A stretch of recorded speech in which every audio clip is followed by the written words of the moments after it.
What you rapping about in that song, boss man? Global. We stand alone, nigga. Body the beat. Global. The musical messenger. Message. Woke up this morning, the pain that ain't really changed. Years later, man, this shit still feel the same. Can't even sleep, got a nigga smoking Mary Jane. The way I feel, my nigga, is fuck everything. I'm building barricades to keep everybody away, cause I can snap it any minute. I know some can relate. I try running away to get rid of the pain, but the temporary fix is music, my saving grace. I do this shit on day to day. The pain that just sit there and wait, hoping that a nigga break. Can't let you take another blade. They say that it's gonna be okay, that's just something that they say, but this a different type of pain. This shit'll never be okay. Okay. Life will break a nigga down to tears. I need my folk back, I need an extra 100 years. I'm just keeping it real, I'm just speaking how I feel. Hey Lord, can you give my folks an extra 100 years?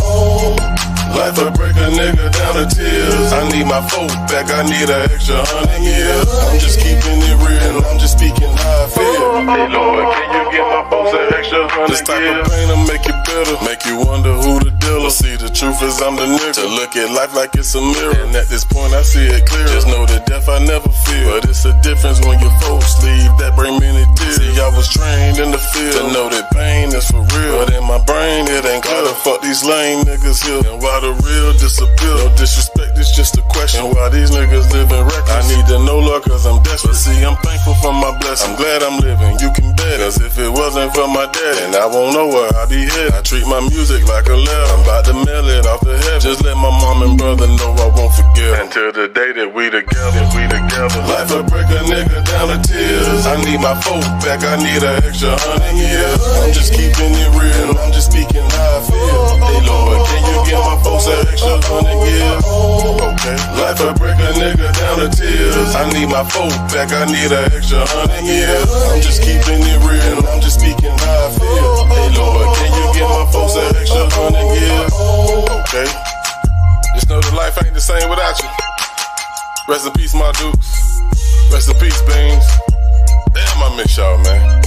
Oh yeah. Oh yeah.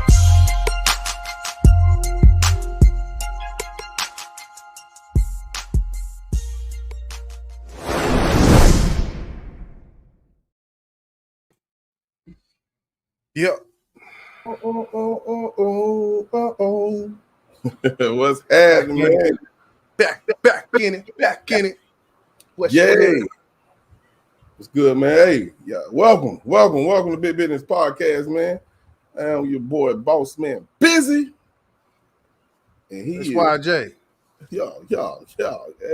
How you feeling today, man? Feeling good. You know, this sun, the heat is an adjustment. I'm sure everybody is feeling in the South, especially. I don't know what they're going through on the North. You know, they be all cozy and shit. 85 degrees. Talking about, it's hot out here. Be 89 degrees. They don't know hot, bro. Hey, I keep seeing all these posts on Facebook. Respect the mans. Respect a man or your man if he going out there and working in this hot ass goddamn weather. Man. Them niggas are built different. Yeah. What up, New? Matter of fact, I think New even said it was like 100 something up there, or it's like 90 something up there. So I was like, okay, I don't know Baltimore and all that Northeast, and I don't know how hot they get, but man, tell them come down this motherfucker. We got D Love in the building. What's popping? What's happening, D Love? D Love in here early. Man, we in the building, man. Got a great show lined up for you. Got some stories and things that we're gonna discuss. I think you all are familiar with, and it's big business. If it ain't big business, we ain't talking about it, man. Y'all know how we rock it. But I dropped the link in there just in case New feeling froggy, jump up here with the team type shit, man. Hey, yeah, we got a lot to cover this show. I done forgot what we said we was gonna start off with already. We're gonna do this. Matter of fact, let's just go ahead and get to the intro. Oh yeah, we'll pop off with the right. So hey, yeah, keep me in line. Thank you. Welcome to Big Business Podcast. Let's turn up one time. Yep.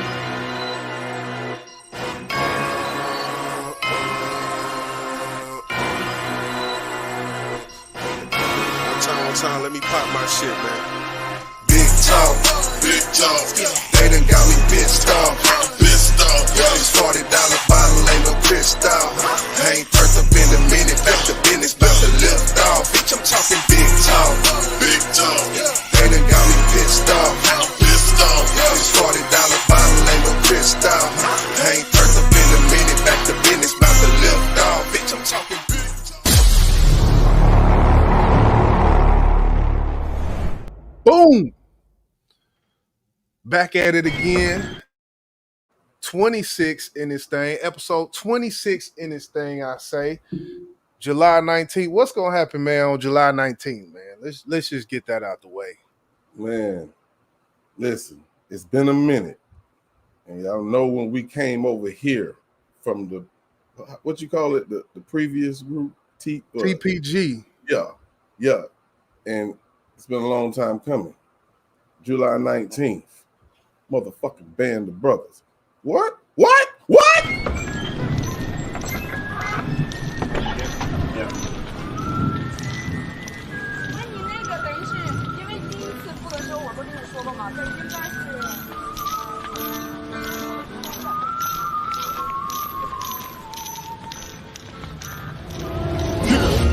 Pressure. Every day I try to change. I'm in the third lane, doing 80 in the rain, and it's but trying to maintain a different aim. But everybody's pointing. Feel like I'm the target at the range, and I'm steady bruising in my own pain. When I let it go, the evil thoughts come back the same. I'm just trying to make it in my own name, but it's a roadblock. The cost when you cross in the fame pressure. It really be funny how niggas be coming. Niggas don't really be talking about nothing. They starting to plummet, they holding their stomach. The median niggas, they really so funny. And whipping the limit cause they cannot touch us. Nigga be quiet, go put on the muzzle. We wasn't missing a piece of the puzzle. We just needed peace and that was enough. Some genuine love to all of my bros. I go to war for my niggas because they been up solid, I came from the mud. Nah, never been labeled a scrub. Nigga, we got the clout in a 3-round bout. He feeling severe pain like he got the gout. Like I said, we got the clout. You better reroute. We had to regroup. Still got some veteran troops. Spitting the hot shit like a bowl of soup. And I'ma stick it with my niggas like some super glue. Y'all niggas better chill like an igloo. Or I'ma shock y'all niggas like an illa do. I'm dead fresh in this bitch. Black and white polo on me like Beetlejuice. I'm hot. After the forensics get a hold of this, it's gonna be more than just another case. It's gonna be motions of discovery. The prosecutor trying to smother him. The evidence was unsettling. Now welcome to the day of reckoning. What happened was, Reporting live from Fox 4 News, we have come to a conclusion in the case that we have all been waiting for. As this case turns another turn in the chapter of this young man's life, we have some of his family here, and they are. That's my nephew. Hold on. Let me say something. We're getting something. You know what? Cut it.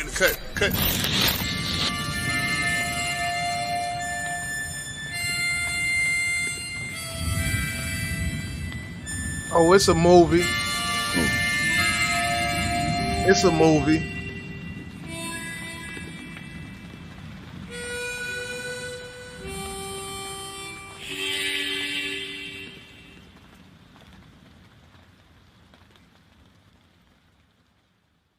July 19th. You know. Yeah. I'm very excited for the project to drop, man. It's been a long time since y'all heard us put out a project. Y'all been hearing us do the Friday releases, and that's cool. Yeah. It's nothing like us getting together, dropping some heat, because y'all, you know it's gonna be heat, man. Oh yeah. All the time, every time, on a dime. So yeah, definitely exciting. July 19th. We definitely had to put that out there in the ozone. Oh yeah. Be on the lookout for that. But yeah, we here to bring you the business, and we're gonna go ahead and crank things up. And the first story we're gonna cover And don't think we late. We know about it. It's just time when we decide to come up here and talk with you about it. But it ain't nothing like when we deliver it. You know, we're gonna give you the real. We ain't doing no capping or what about this? No, ain't nothing about that. Facts, god damn it. That's what we up here for. Shit. Fuck all that other shit these niggas talking, man. Right. But yeah, so Remy Ma, her son has got into some shit, man. And like this is one of the worst things besides you losing a child to a murder or to a sickness. When you lose a child to prison, and a charge that this young man is facing right now, which he's innocent till, he's guilty right now until proven innocent. That's what it's gonna be, because Remy Ma's son has been arrested on murder charges, and we're gonna show y'all the news, and then we're gonna chop it up. So let's go ahead and do this. Miss Young, what's good? And we're gonna talk about it. And if anybody have any extra information that we may not cover, feel free. As our brother Neutro pops up. Oh, we got company. We got company. So let's take a look at this right quick, and then we're gonna chop it up. I'm Natasha Verma. 23-year-old Jason Scott has been arrested in connection to a murder in Queens that dates back to 2021. Investigators are looking into the possibility that it was a murder for hire. All right, Fox 5's Teresa Priolo joins us live from Astoria, where the victim lived. Teresa, what can you tell us? Yeah, Steve and Natasha, residents I spoke to here, they didn't know the victim, but they do know who Remy Ma is, and they're telling us that they hope her celebrity doesn't play into this case. Tonight, we are learning that victim was allegedly killed by... How could it play into her case? Oh, that's... Scott. So here's what we know at this hour. 23-year-old Scott was arrested today on first-degree murder and weapons charges. It's unclear if he pulled the trigger or if he hired the hit that took the life of Darius Gilbo, who lived here at the Ravenswood houses in Astoria. The crime occurred nearby in broad daylight back in 2021. Gilbo took hits to the head and to the chest. Gilbo had an extensive criminal history. 8 months before he was killed, he was indicted in a massive drug trafficking operation. As for Jay Scott, he appeared alongside his mom, Remy Ma, in the hit show Love and Hip Hop. She's one of the biggest names in hip hop and has been since 2006. She also has something of a lengthy rap sheet and has done 6 years in prison on a gun crime. But none of that mattered to the folks that we talked to here in Astoria. It doesn't matter if you're a celebrity or not. If you commit a crime, you're supposed to be paid for the crime you committed. It could be anybody. It doesn't matter. You know, if they're, their mother's famous or father's, it doesn't matter. We got the police station on the corner. We got sanitation. So not too many things happening here. They happen around here, but not in here. It's really difficult. We received a statement from Remy Ma's attorney about Jay Scott. That came in late this afternoon. They said that Remy Ma hoped to publicly address this. She's been advised not to. So they told us, quote, nevertheless, Remy Ma is committed to proving Jason's innocence and supporting her child during this time. We stand by Jason's innocence and hope the NYPD will conduct a complete and thorough investigation to reveal the truth. Now, back out here live, we should also tell you that a second man, a man by the name of Richard Swigert, was also arrested and charged with murder and weapons charges. Steve and Natasha, it's unclear what led to this, if there was any relationship between these guys before this murder happened. We can tell you that we are expecting Scott to be arraigned early next week. That's the latest from Astoria tonight. Back to you guys. Can y'all hear me, bro? Yeah. I'm in a little tournament playing a game. I said I'm gonna get up here anyway. Okay.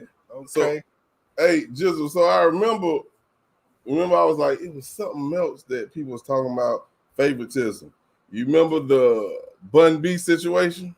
Oh, yeah. Same thing. Yeah. It was like, people was worried, is this, and this because he's a celebrity type of thing. So, but in this case, I mean, when it comes to, how That's not even her. It's her son. But I think it's the fact that, like I was saying, you know, she got money, right? And money talks. And if you compare it to the Bun B situation, well, I think it's kind of hard to compare. I think goofballs think like that, because if it was you placed in that situation, what the fuck? What would you want? You know, I know nobody got killed. I understand that, but still, this man killed some damn body. So Right. it is a little different. The crime is the crime, like the man said, like the citizen came on and said on the news. The KFC man, he said what he said was true. What he said was good. Ears in the building. What's good? What up, Ears? Yeah, what he said is true. No matter if you were son of a celebrity, the law has no bearing. There's none of that. If you did the crime, brother, you got to sit down for a little bit, man. True that. Nuda, I know you kind of closer to up north than we are. Do you know anything more about the story than we may know? Not at all. I mean, the only thing I know about are the rumors, and that like they said she might have had something to do with it or some dumb shit. I don't know. That's the only thing I heard. Yeah, so they think she had something to do with her son killing the dude. Man, come on, bro. Yep. Come on, bro. Well, if a mother would have her son do some shit. Hey, bro, all you gotta do is look at the internet now. I don't mean no harm. I done seen that on the internet already. Yeah, and that's the sad part. That's the sad part about the internet, man. It's gonna be everything under the sun. As far as what's been reported, you know, with Remy Ma in the situation she in now, you know, she's traveled into the battle rap atmosphere. She making money. She throwing events. You know, her and Pat Pooh, like I couldn't see it, but you know, I'm pretty sure there's someone out there who could put 2 and 5 together to make it 28.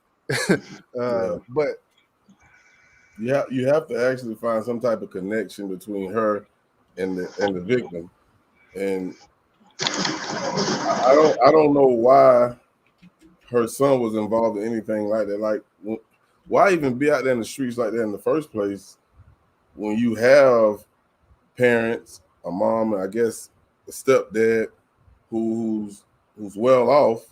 You shouldn't even be in the fucking streets in the first place. But wow, we see that happen today more than we should, to be honest with you. Facts. Most definitely, yeah. Ms. Young said, that's why I ask y'all sometimes, is stuff true? Yeah. And it's hard to believe that you would be so... Shut up, Jason. Shut up. I don't get it. I just don't get it. It reminds me of King, T.I.'s son. Why you want to be a gangster? Why you want to be somebody that was born in the struggle? Nigga, we trying to get out the struggle. Yeah. Make it make sense. Make it make sense. It doesn't at all. Well, you know, it as we said, that news story, it wasn't that much details to it. There's not that many details as of now. So it's hard to kind of even break it down because it's just a lack of details as far as what's public knowledge at this point. Right. But you know, I'm sure go ahead. I will say Remy do have a show coming up. I can't remember what channel, but it's about convicted people who've been charged with crimes, and they get to tell their story from the criminal side. And it's not what you think. These people have changed their life, but they were convicted, charged, served time, and everything, and they get to tell the story from their side. Right. And I cannot remember what channel it's coming on, but I actually seen it. Oh, it's like an actual, like a TV, something you can, find on Roku or something like. No, it's actually on regular cable. Oh, okay. Yeah. but I can't remember the channel was, and it's crazy that she's starting this show, and now her son is actually probably going to be a fucking guest on it, if he changes his life, if he's convicted. So I just want to throw that out there. Bro, you just said something. I want you to hold that thought. You said something. You said why he want to be a gangster. Hold that thought. Oh shit. Oh shit. It's a whole war zone going on in the new background. Hold that thought. Let me bust this cap in this motherfucker real quick. Yeah, so but yeah, like just said, it's not a lot of information out yet. Yeah, I'm pretty sure this is gonna be it might be a court case that's televised. I don't know. But we definitely will be following it and probably bring you an update on a future show. Yeah. I mean, I don't really, when it comes to we've talked about that before, at length when it comes to these kids and having money and still being with the shits off in the streets and all of that shit. So it happens. It's goofy, but it happens. Right. Yeah, but we're gonna keep it pushing, man. We'll come to new and we'll remember what you said. No, we'll chop it up in a little bit, but we're gonna move to the next topic. Hold up. I'm almost done. Okay. He said, hold up. Do we got any hold up goddamn songs in this motherfucker? Hold up. we got just do this real quick. Play this right quick. Where do we go until new get ready? Open your ears. I'm ready, dog. All right, let's go. Foolish. All right, you said something that kind of registered, right? You said, why you want to be a gangster? Why you want to come from that struggle, right? But gangsters really not strugglers. If you understand what I'm saying. I mean, most modern gangsters are paid niggas. Most gangsters are paid. You're in that life to be paid. The workers might not be paid, but what I'm getting at is when we always had this discussion, right? You always bring up you have a choice, right? Here we go. I believe people like, Remy's son, they have a choice whether they want to be in this or not. You get what I'm saying? Stereotyping them when I'm like, just because life says, or just because one of the things to be is gangster now, that these kids, as far as the rich kids, might pick it up, but the people that's in the struggle, who's trying to get to the gangster level, these little niggas out here today, you still give them a choice. I still say they have no choice. You understand what I'm saying? That's just me. I see these little kids, bro. I see the shit that's going on out here from with schools and everything. Life don't give them a choice. You know what I mean? Sometimes parents from the wound that they, just hold up for a second, from the wound that they was born out of, and the opportunities in life that life present them. Like, life don't present, $300,000 houses and $50,000 cars to these young people. That's not what life present. Life present death to them by 18, 21. Right. So how they carry it is, especially the ones that have no sight, have no parent backgrounds, these are the ones that I'm aiming at. Even some of the ones that have that, just because they walk outside into it every day, that's what they take to. It's not a choice. You're kind of born in some of this shit. That's how I look at it. You know what I mean? I'm not joining on the way Boss or YJ look at it, but I look at it like some of these kids don't have a choice because of the circumstances that they were born in. This life that we live here, I mean, I see happiness. I see people happy, don't get me wrong, but I also see a lot of death and a lot of shit, a lot of zombies walking around. I see a lot of that shit. And I go to the fact of what choices did they have? You know what I mean? But I don't think life give us enough positive choices. You understand what I'm saying? positive choices to overcome, you know, when bro be talking about unity, to overcome that, to unify. Life don't give us those choices. And I believe that that's purposely done because God didn't put us here with these choices that man gives us.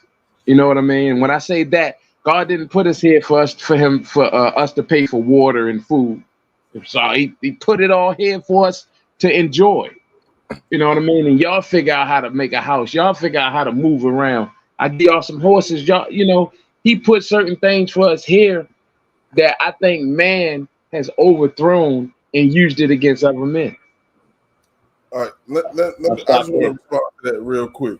And my example is a real light one. I could use several, but I just want to use this one because I was just thinking about this the other day. You know, as a YouTuber, you have several ways to try to reach that status where you making bukus of money. And we know, you know, definitely because of the environment that you're in or the sector that you're in, that being drama filled and all that extra bullshit will blow your fucking channel up. We know that. That's a choice. Then you have somebody like me, myself, or YJ, or you know, anybody else who like 54 Keys who take the straight and narrow path to try to reach the status of where we getting paid bukus of money. You know what I'm saying? So it's a struggle for us. You know what I'm saying? But at the same time, we have morals. You know what I'm saying? These things were taught to us as a youngin'. Now I know you will say some of these kids weren't taught that. We'll get back to that in a second. But these kids who are in these poverty-stricken gangster neighborhoods, drug-filled and all that, they still have a choice. It's not the fact that mom and dad didn't do this. We always talk about football coaches do this, and we talk about uncles and aunties who can do this, and other people in the community. They say it takes a fucking village to raise a goddamn kid. I think it's the simple fact, and correct me if I'm wrong, that they don't choose to take the long road. They rather go the easy route to the streets. And that's really not easy because you're going to lose your fucking life or you're going to go to prison. So if you have an opportunity to move up out of a neighborhood with an auntie or uncle or a football coach, why not do that? Why? Because they don't want to. You say this is all they know, that's all they want to know. Hey, my nigga, let me ask you a question. You ever been to like what they call them places when the parent kick the kids out and they send them to like a group home? Like, you ever been to a group home? Like a boys' home, like a yeah, like a boys' home, group home, somewhere where you might have been in so much trouble that you know your parents just don't want you no more. Right, to instill discipline. Yeah. They got group homes for men. They got group homes for females. Go in one of them group homes and talk to some of them kids, my nigga, and you'll understand what I understand. Well, that's the best way I can explain it to you. Yeah, you brought up one situation because you always get on to me about that. I never said anything about them going to a group home. It could be other options that they may have besides a group home. I understand a group home might not. No. I'm just saying. What I'm just saying is the mentality of a child who parent don't want them no more. You gotta go there. You gotta go to the mental state of a 6-year-old to a 10-year-old who parent say, I don't want them no more. Take them away. Now I'm in a group home with a bunch of strange motherfuckers where it's gonna be fights and all types of shit. So it's survival at this point in my life. Bro, I'm gonna take any option out of that I can. And most likely the streets is the best option to get the fuck up out of that. That's what and you wouldn't believe that it's so many youth that are trapped in that situation, which panhandles over to the streets to the day. It's so many youth that are being neglected for. And I'm not saying all youth, you know, because in light of like me, you know what I mean. You want to say, I could say I had a choice. I had a choice that I could have picked the streets, or I could have went to the left. You know, I mean, went to the right way. You know, I chose to play the middle just for a little bit, and then I went right. You get what I'm saying? Because I seen what the streets was doing to my homies. I was like, oh, I ain't getting sucked in like that.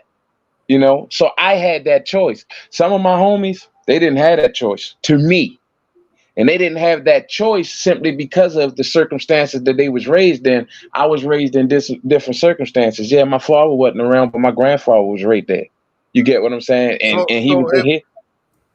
I guess at what point?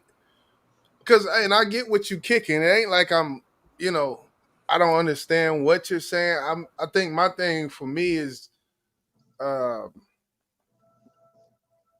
at what point are the differences? How long does that hold true? Like, or how long, you know, like put an age on it. What at what year? Like we talk about 50-year-old dude. We got whack 100s running around talking about gang culture and what street and what's the like. At what age does that stop? That don't stop in their life, bro. That gang shit. You got 70-year-old gangsters on YouTube. So what I'm saying is, at one point, do you stop, like giving an excuse or having that cop out of this is why? It's an excuse it's an excuse to you because you wasn't raised in that culture, bro. Like if you was raised in certain parts of California, right? If you was raised in the gang part of California, I use whack 100. I don't want to go too far into the gang. That was just a it all fits in. If you was born in a gang culture, you know, when I say born, I mean you just in the smack dead heart of it. You got to walk outside to go to school every day at 5 years old. You know what I mean? 5 years old. You got to. You're introduced to that life early, and I believe that it's the difference in like we didn't have gangs. We had like streets. So you was from this neighborhood.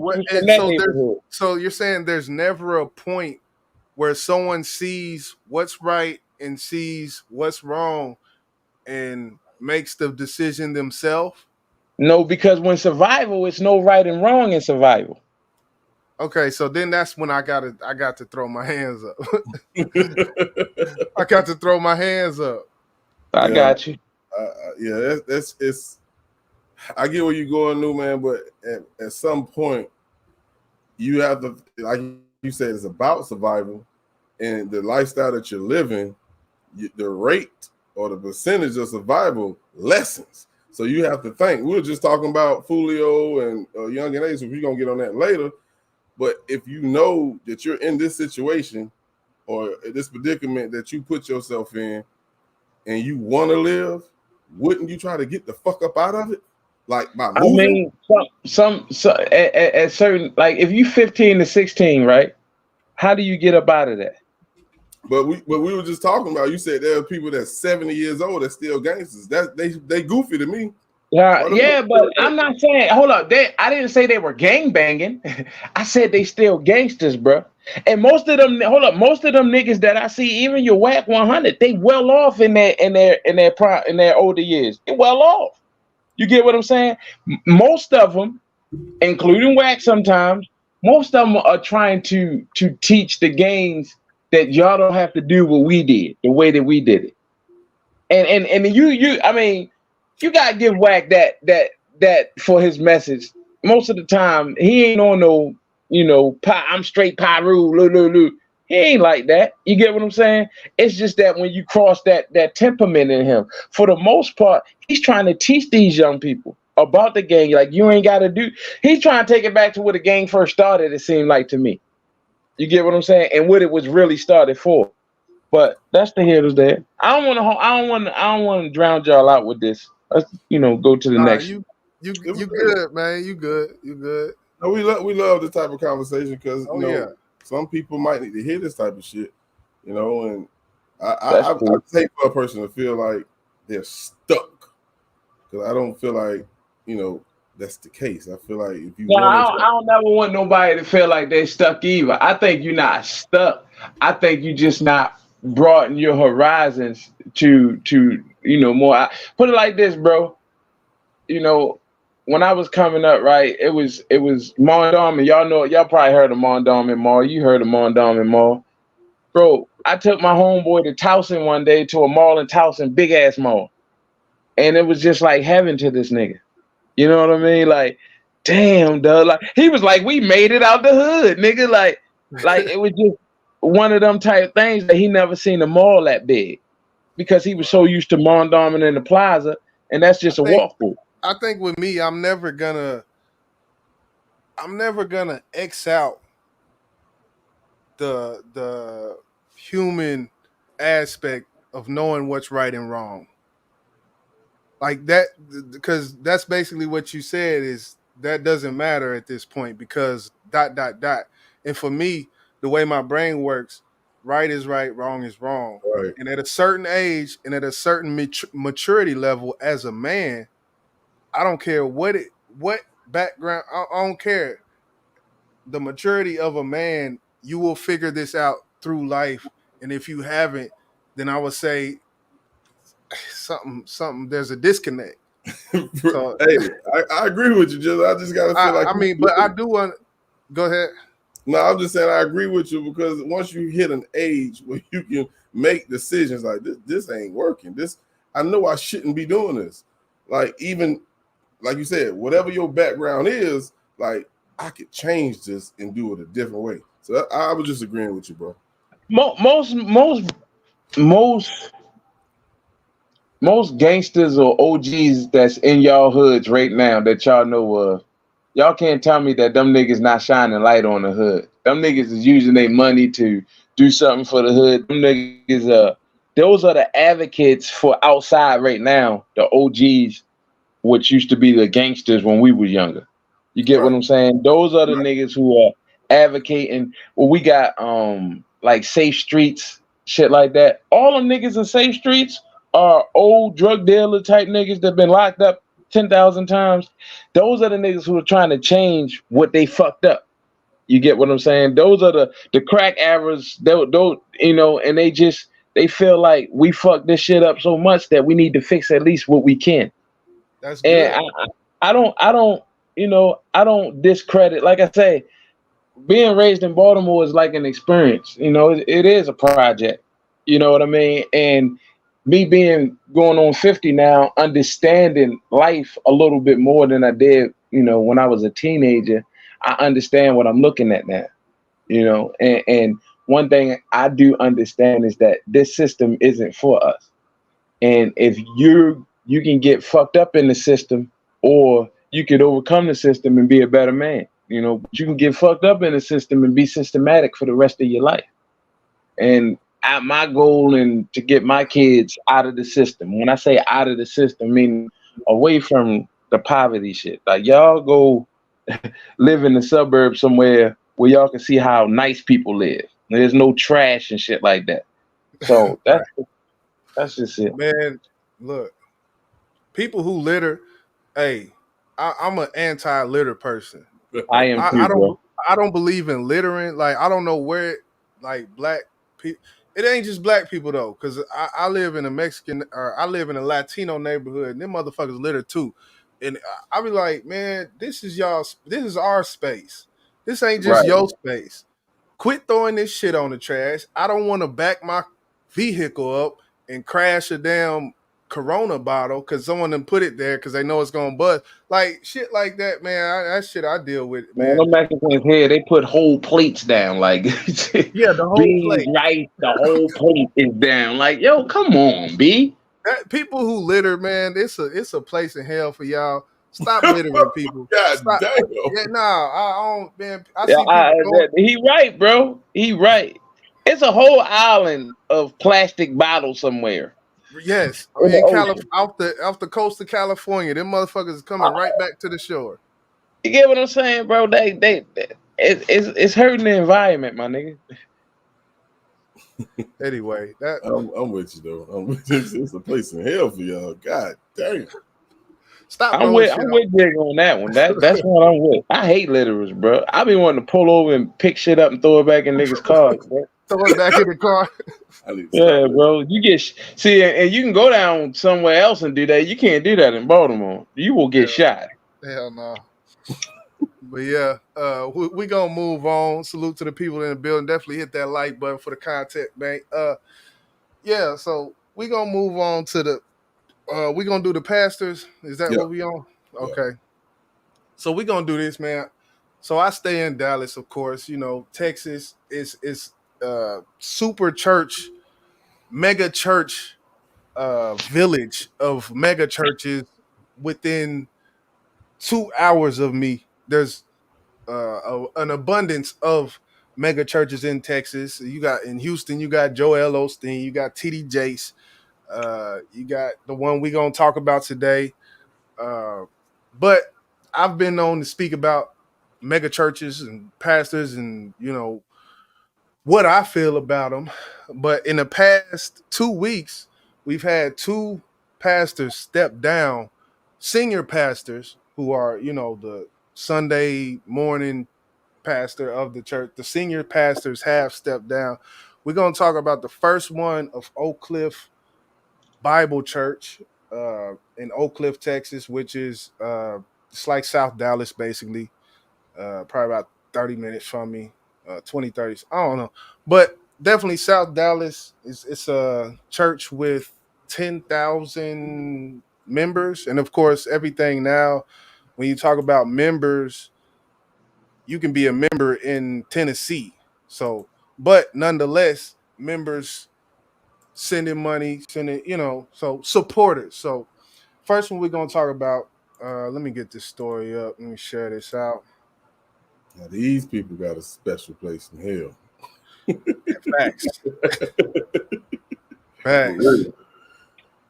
Yeah. Shout out to everybody in the building. Let's read some of these comments. Oh, you ready? There we go. Okay. Yeah. The pastor of Oak Cliff Bible Fellowship Church suddenly decides to step down. Yeah, he told his congregation that the move was, and I'm quoting, due to sin. Our Brooke Rogers has reaction from those church members. Tony Evans has been the senior pastor here for 48 years and has grown membership to around 10,000 people. Church members we spoke to today said they support and admire Evans through this surprising change in leadership.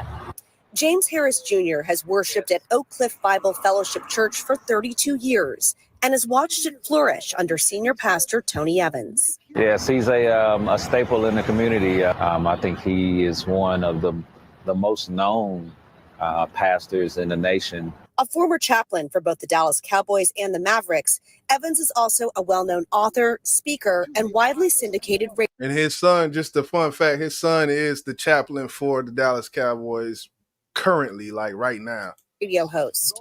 Harris was in the second service on Sunday when he learned that Evans was stepping away from his pastoral duties. It was shock, you know.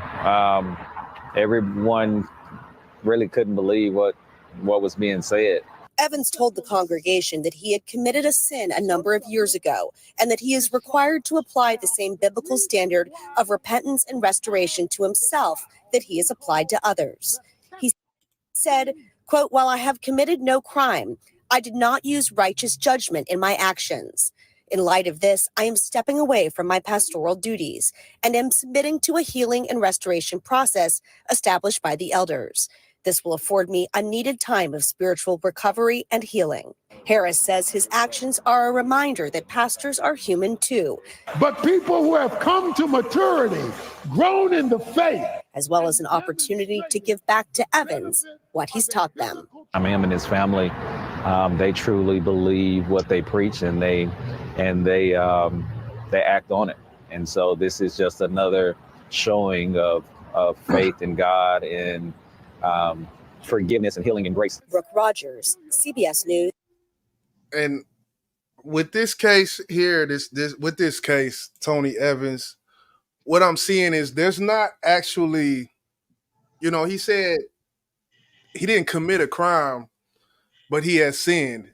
And he did get there's a video with 1 million views on it of him basically getting married. He got married like 6 months ago, and that's the only thing I can think is maybe it was some infidelity or something with his wife. But for me, it's like I don't look at this like the next pastor we're gonna look at, where it's dealing with some kids and all that, like molestation type stuff. Like I feel like I don't really. I feel like this is what he should have done, type shit. Like I don't really. What did he do? That's the thing. Nobody knows, but that nobody knows really. He stepped down because of sin. That was his words. He said, "I didn't commit a crime, but I've sinned, and I'm stepping down." Yeah, it sounded like he cheated on his wife. That's what I'm saying. To me, that's what it sounds like, and that's what people are saying. And just from looking at it myself, that's what I think probably happened. In which, at that point, it's like, man,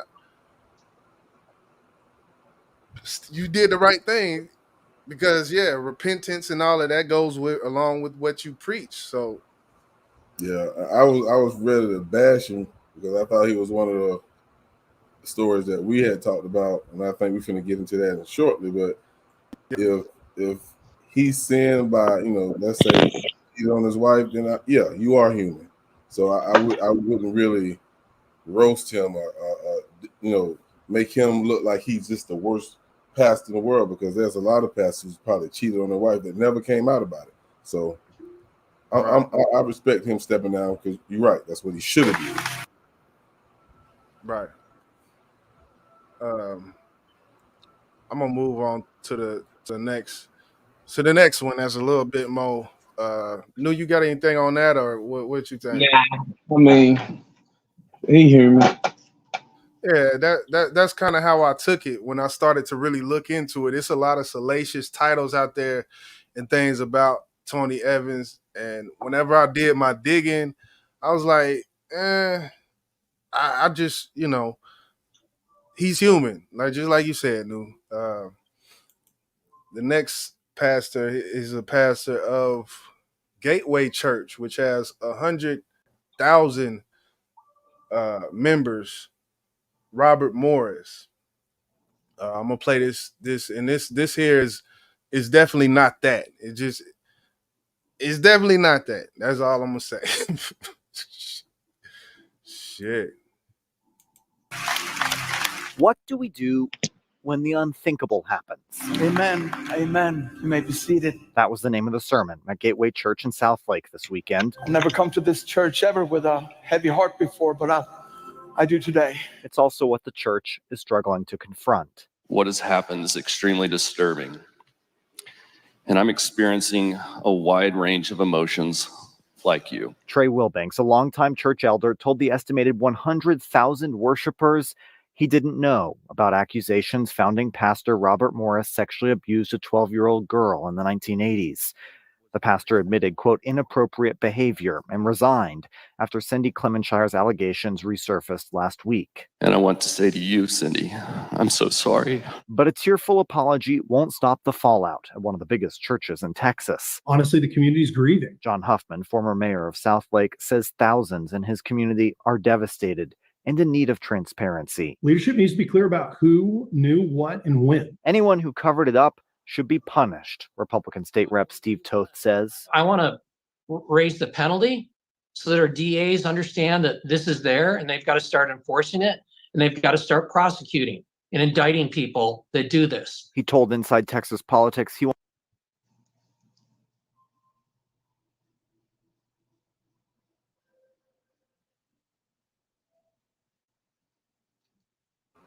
You're on mute. Damn, my bad. I'm gonna stop it right there. Because he's talking about the statute on stuff like this in Texas, and I'm gonna just it says civil statute of limitations for sex crime against an adult is 5 years from the date of the assault. So when you got something like that, they're trying to change that because it's civil statute.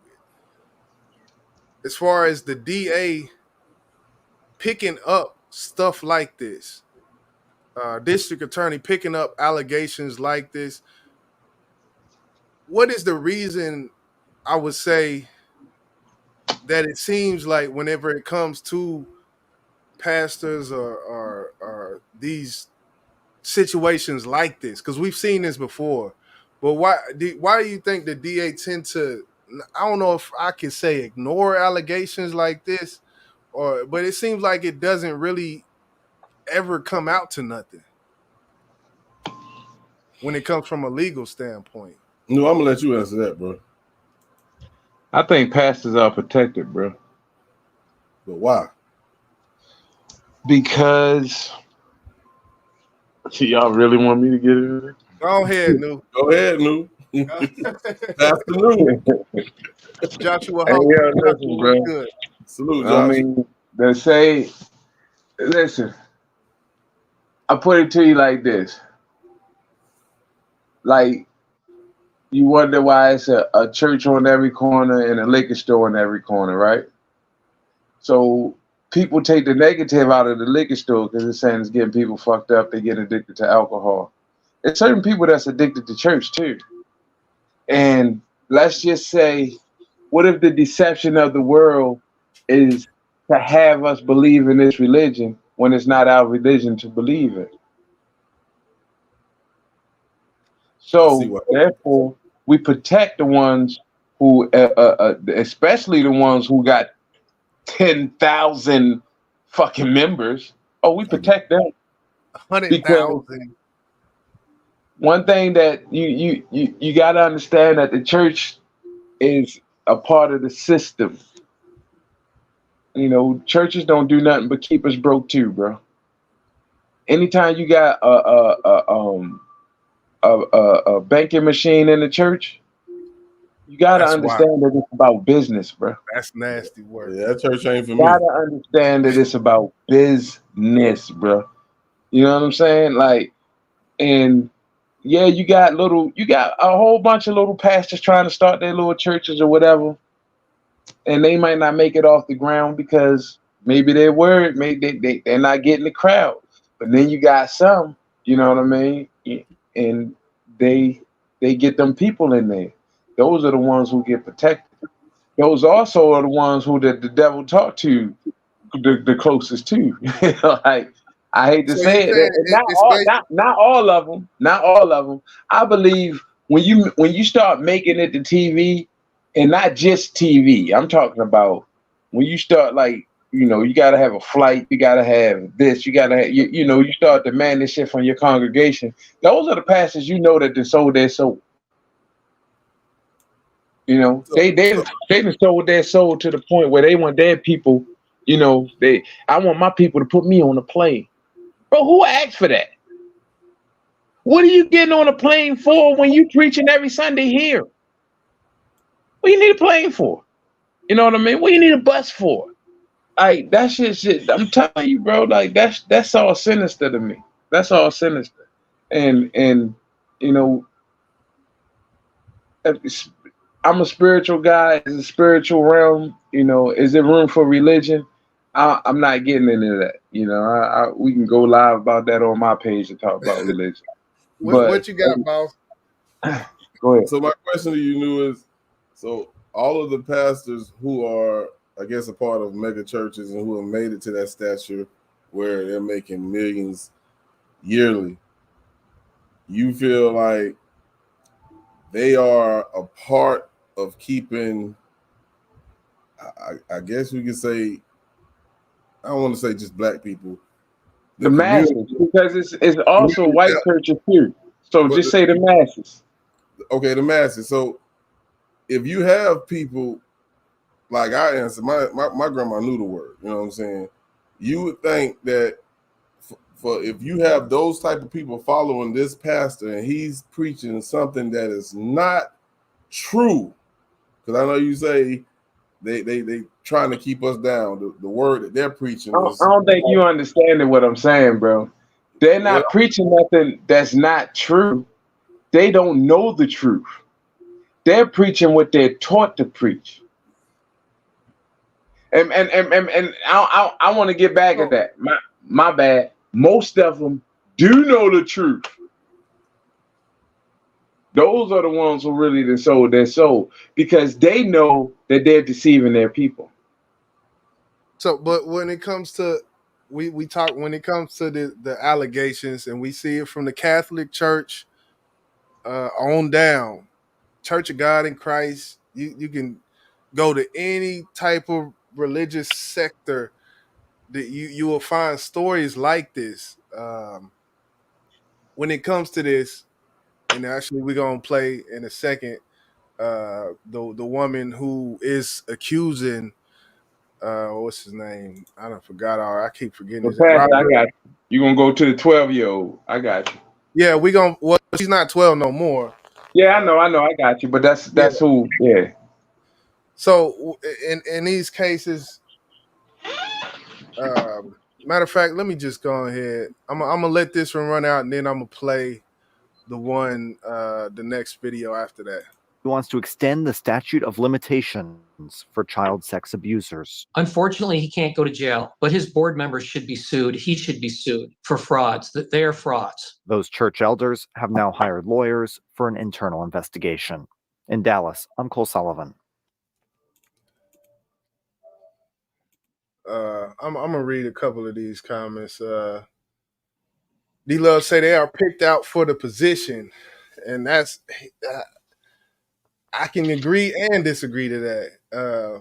Miss Young said, I don't think they should be getting a big paycheck. I also think that the same of these big churches should be given back to people that need help. Of course, definitely, because they're in service of the people. That's why they don't pay taxes. That's why certain most things churches do them. Most churches, like on some real shit. You can if you having like problems with your electric bill, if you don't have food in your house, bro, a church will hook you up, bro. And that's true. That's true. I was definitely, when I was a kid, I think it was Thursday, we would go they do it. It is a service to people that they do. I don't want to act like that does not happen. So I definitely gotta agree with you on that. I'm gonna play. This is just a sidebar. Bishop Lamar Whitehead, New York City pastor, sentenced to 9 years for fraud, including taking a single mother's $90,000. You know who Bishop? And this is getting off a little bit. We're gonna get back, but I just thought about it. Lamar Whitehead. Have you heard of him? No, I haven't. He was the I'm gonna just read the flamboyant pastor, made headlines 2022 when he was robbed during a live stream service in Brooklyn. Oh yeah. He got sentenced for 9 years for fraud. Now hold up. Now that he got sentenced for fraud, right? It makes that stick up look like them niggas knew what they was doing. You get like you don't see that, bro. You do not see that, bro. And churches make buku now. You hear about people breaking into churches, but you don't hear about nobody going to robbing no church, bro. At the sermon while it's live streaming, yeah, bro. No, you don't hear about that, bro. That nigga was that again, bro. A lot of the shit that I think we see, especially on this internet, although it is live and it look real, it's as fake as a motherfucker. You remember that shit, boss? Yeah, that shit was wild. I'm gonna get back on. My fault. I was on mute. Yeah, I remember we talked about that. But I just want to say this one thing: these churches, especially these mega churches, how they get so big is they have sponsorship, just like a lot of goddamn different entities of whatever business it is. And I hate to call church a business, but nowadays that shit seems that's what it is. That's sad. So you got to look at the people but you got also I hate to say this, my nigga, but if I don't say I hate to say this, but depending on, all right, so if you got a pastor that then built the church from ground up, right? Then I I would say those are the ones you want to look for. But if you got one of them churches, them churches that, you know, they I forgot, it's like it's like some type of fraternity. I forget what it is, but they pick pastors like every 2 years. They move pastors from church to church, right? So these are actually pastors that are put in certain situations. So if you put in a situation where you got a church with 20 members, right? And in them 2 years, you turn them 20 members into 4,000 members, right? They might leave you at that church. Like, hold up, Slim, you got something over here. You get what I'm saying? So it depends on the pastor and their word is what I'm trying to say. That's how you build them churches. It ain't like, I get with the sponsorship, but you ain't sponsoring the church unless the pastor got a good word behind it. Unless he bringing them people in there. I mean, that's just like anything else. That's like trying to get in the rap game. They want to know, do you got the crowd? You know, do you got a crowd of people who fuck with you already? Like, where they at? Where's your following? You know what I mean? It's the same thing with them pastors, bro. You gotta, and I know that. Trust me, I know that from, you know, experience of family of having preachers in my family, bro. Like some of them made it, some of them just didn't make it like that. Or they know someone, like in my city, you got Pastor Baker. You know, y'all probably never heard of him, but Kwame sponsored his church. Now he got I guess you call a mini mega church right here in our city. He is one of them who have a fucking ATM in his church. And I'm sitting You here talking about Kwame Brown? Yeah, Kwame helped this man build a huge church. Damn. And you know, I'm pretty sure he got some money from it. But I'm pretty sure Kwame's still getting money from it today. Yeah, probably is. I'm pretty sure. I mean, That's the part of thing the is, deal. the business of church, and I didn't know this, but even when it comes down to singers, people who sing the gospel, certain choirs, you get paid to come in and sing. You get paid that, like, they have like traveling pastors, guest speakers, and all of this stuff. It's definitely a business in which I feel like anytime your pastor go to another church, right? Yeah, I'm not sure about the choir, but I know firsthand that yes, a soloist singer who's a member at one church, if they go to another church, they will not go 9 times out of 10 unless they're getting some money. I got you.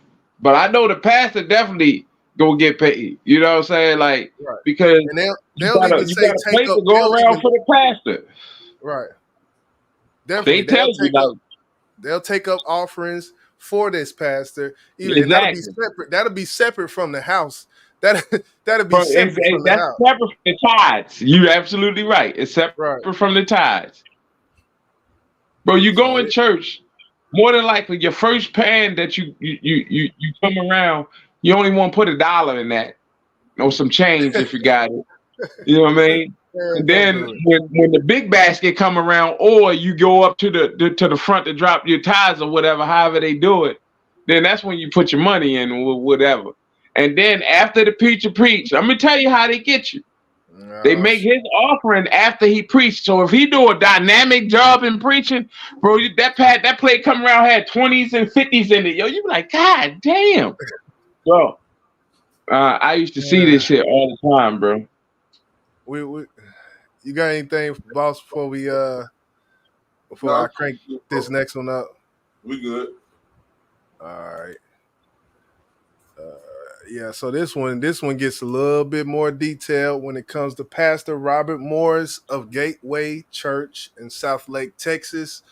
And in South Lake, Texas, I'm in like central. I'm in the heart of Dallas, and it probably take me 40 minutes to get to Cowboy Stadium. It'd probably take me 40 minutes to get to South Lake. So it's not in Dallas, but it's outside.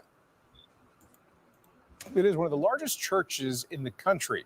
Now the founder and senior pastor of Gateway Church in South Lake, Robert Morris, is admitting to inappropriate sexual behavior. Andrea Lucia spoke to the woman whose accusations prompted the admission. Andrea? Sydney Clemenshire was just 12 years old when she says Gateway senior pastor Robert Morris first molested her. This is 1982 that we're talking about. It predates the founding of the church. At the time, Morris was already married. He was a traveling preacher, and he was a close family friend of her parents. First time he ever touched me at 12 years old. He said, "You can never tell anyone because it will ruin everything." And it did. I spoke to Cindy Clemenshire and her attorney, who said she first reported the abuse when she was 17. But it wasn't until this past week when a blog called the Wartburg Watch shared her account of being abused over a 4.5-year period that it became public knowledge. In a statement released by the church this weekend, Morris admits to what he describes as inappropriate sexual behavior with a young lady for several years in his 20s. When Clemenshire, you see how they try to lighten the blow with a young lady.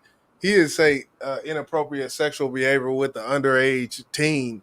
He said with a young lady. You see that shit? That's you slick as jam. You still not owning up to the shit. Did y'all peep that shit? Or like that's wild, man.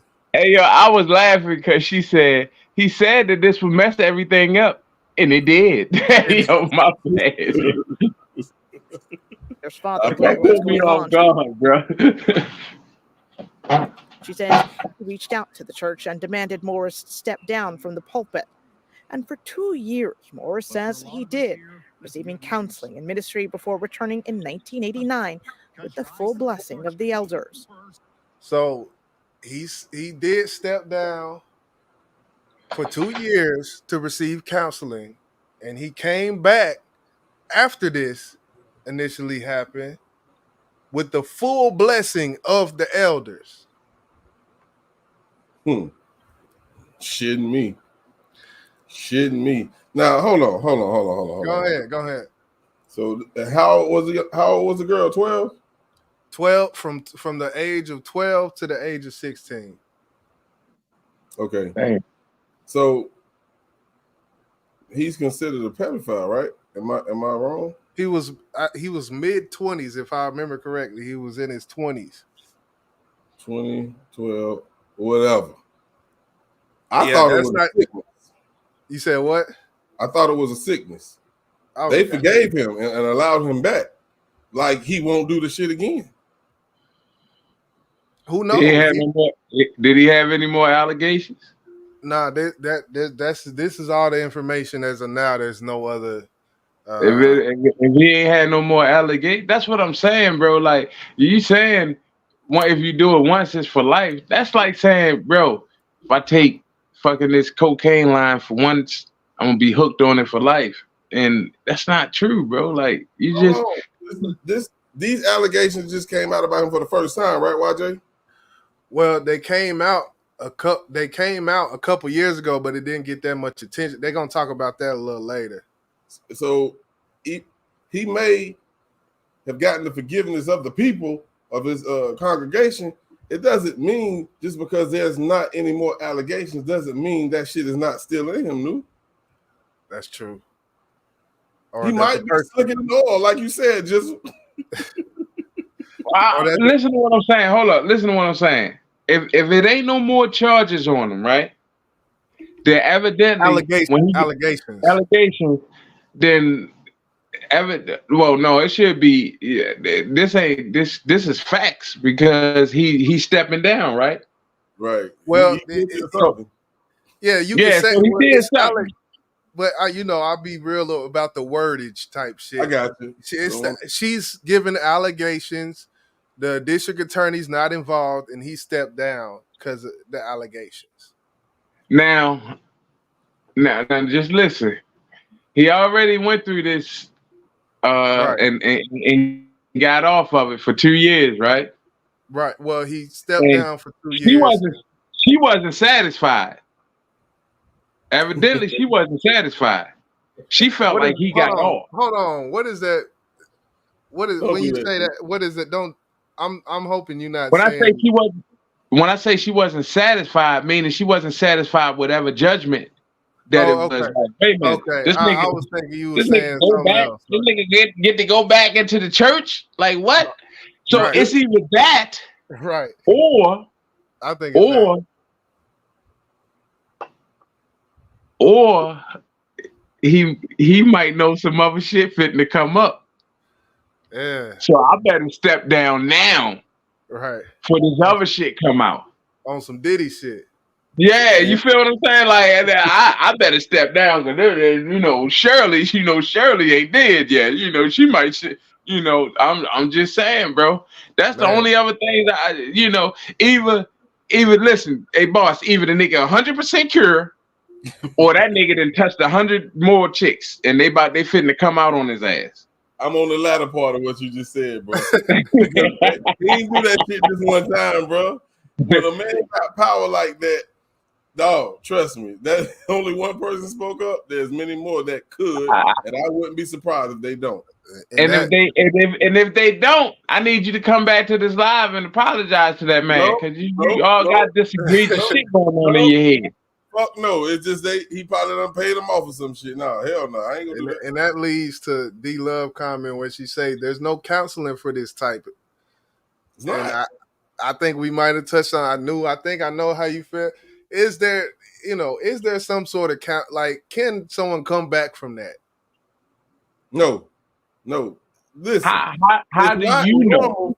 It's not normal for any grown person to want to fuck a kid, bro. That shit, that's not normal, bro. We don't even have to be taught to know that. Hold up. That might be not normal in your eyes, right? Just hear me out. That might not be normal in your eyes. Just hear me out. Hear me out. Because again, I'm not trolling. Y'all not understanding that back in the day, like shit, my grandmother, first child, 12 years old. First child, her boyfriend, 15. Like this shit was happening back in the day, bro. So well, I'm not saying. That's 12 and 15. Hold on, just hear me out, bro. What I don't do is I don't know what demons niggas wrestle with in their life, but I know what demons I had to wrestle out of my life. No, they wasn't as egregious as touching the little kid. You know what I mean? My number one fucking wrestle right now probably is weed. So on the strength of whatever I had to wrestle out of my life, I know it's other people that got, demons on their back that's way egregious than mine.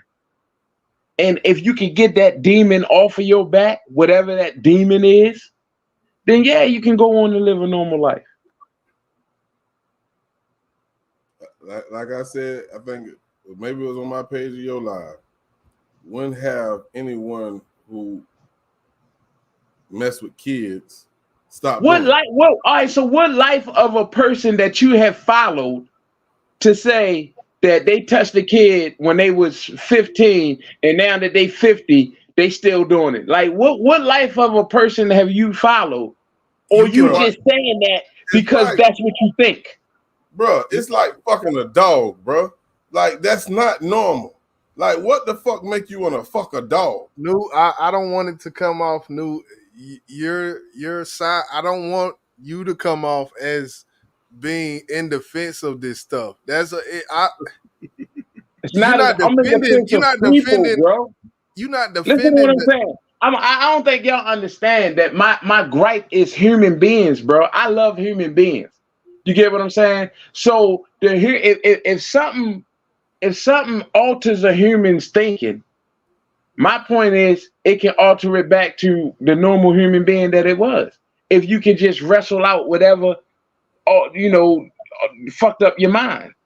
You mean to tell me? Hold up. You mean to tell me that you can go to rehab for murdering a motherfucker or seeing somebody get murdered and wrestle them demons out your system, but nothing else or anything dealing with a child that again you had some type of demon in you? That's the reason I say that, and I strictly say that because if you believe that it's not normal to do that, then you got to understand it got to be some demon in there. It got to be something in that person to alter that person's brain and make them think that. Do you not think there are mental conditions that control brain patterns?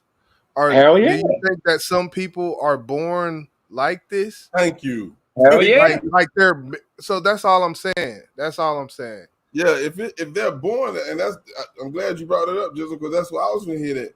And you say it's something that can be changed, not if they was born. So they're born without a choice. They don't have no choice. So I have the choice to judge you and label you as I feel suit because of the way you were like they say Charles Manson, he was just like this. This just how he was. This just okay. Well, I have the right to be able to say, look, this is this. That duck quacks What like Charles that. Manson mother snorting coke while she was pregnant with him? Oh shit!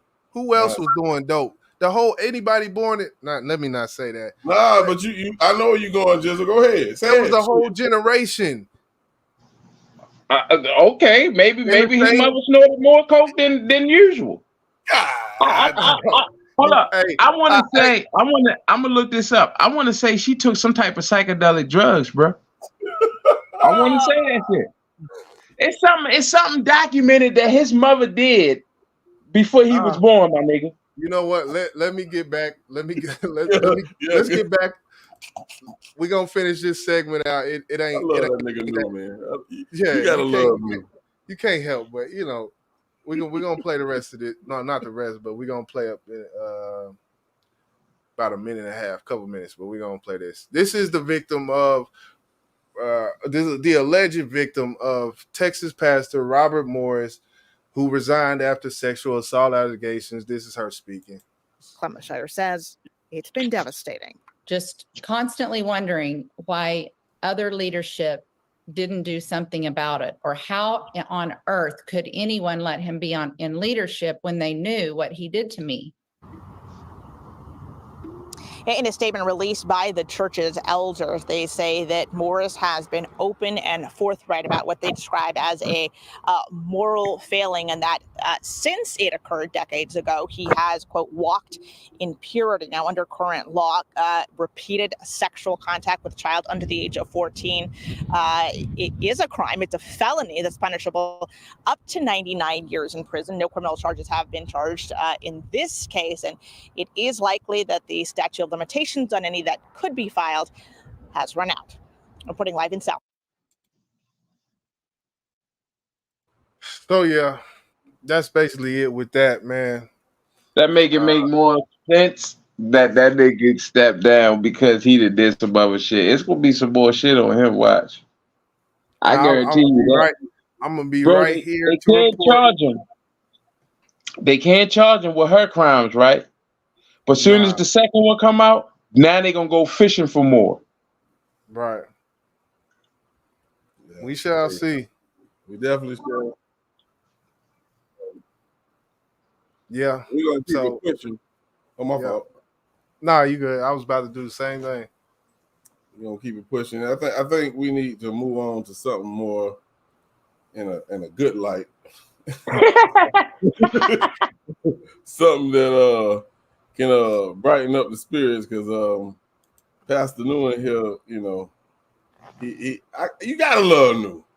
He'll make things regardless if you believe it. You'll listen to him, but you're like, wait a fucking minute, New. God damn it.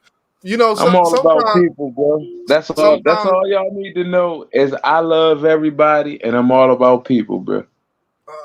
I'm gonna say this one thing. Sometimes I don't be knowing when I'll be thinking sometimes New just like, cause I'm the same way. If you know we doing a show, man, I like good debate. I be trying to decipher, is what he's saying, is it for the show? Is it for the show? Is he trolling on him right now? I be trying to decipher that, man. Sometimes, cause I do the same shit. I ain't gonna lie. I tell boss in a heartbeat, man. Yeah, I agree with you. I'm just trying to debate with you right now, brother. Like, so yeah. Anytime we talk, it's a debate. Yeah, it is. It definitely is. But we're gonna move on to tonight's feel good story. And this story, you know, hopefully you've been paying attention. If not, we're gonna bring it to you anyway. Tonight, feel good story comes, and we done talked about this young lady on this show several times, and I salute her. Sha'Carri Richardson. She's going to the Olympics, people. She's going to the goddamn Olympics. So tonight, feel-good story. Sha'Carri Richards.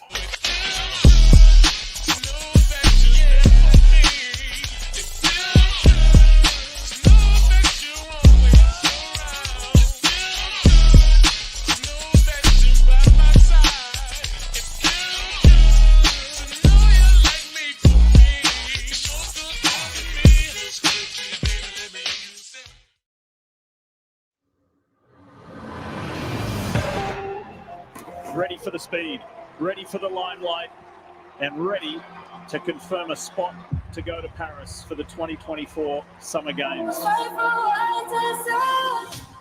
An NCAA champion at LSU, bronze medalist at 200 meters at the World Championships. She is the reigning world champion at Look at them 100 shoulders. Sha'Carri Richardson. She's the most captivating sprinter in the world right now. There are big-time, big-stage performers, and Sha'Carri Richardson is one of those. Her story has many chapters, and it just continues to get more and more interesting. And yet, if she starts the way that she has started in the semifinal and the first round, she is going to give herself a lot of work. She makes it easier on herself now by having the best start that she's had of these trials. Final of the women's 100. Here it is. Let's see who's going to Paris. It wasn't the best start from Sha'Carri Richardson. Tamari Davis got out better. Now Sha'Carri starts to wind up and she goes past Jefferson. Sha'Carri Richardson, 10:70. And Sha'Carri took the last part of that race completely off, despite setting the world's fastest time, 10:71. I can just imagine the celebrations tonight as the three training partners have all booked their tickets to the Olympic Games in just about a month in Paris, France. She don't miss arm day. She don't Every miss chapter leg I've been day. through in my life designed to prepare me for this moment, to stand next to these amazing women that I'm standing here with, that I have the pleasure of training with.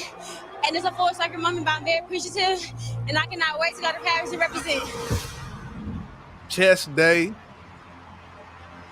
Pedicure day. You seen that new? Say what? She don't miss My that. bad. My bad, bro. I had to walk to the bathroom. Oh, okay. Never mind. I want to start off this discussion or this, this segment, and let's take it back. What it was, a year, maybe even two. I want to say it was a year. It could be longer. When she had that bad race, I think she came in like third, maybe even fourth, maybe. Oh even yeah, fifth. I remember that. And it was our own people who just say it's over for her, like she was a fluke. Nah, physical stature and physical abilities is not no fucking fluke. She had a No, bad wasn't race. that the year she got caught smoking weed or something? That too. Yeah. See how new reminded y'all of that shit.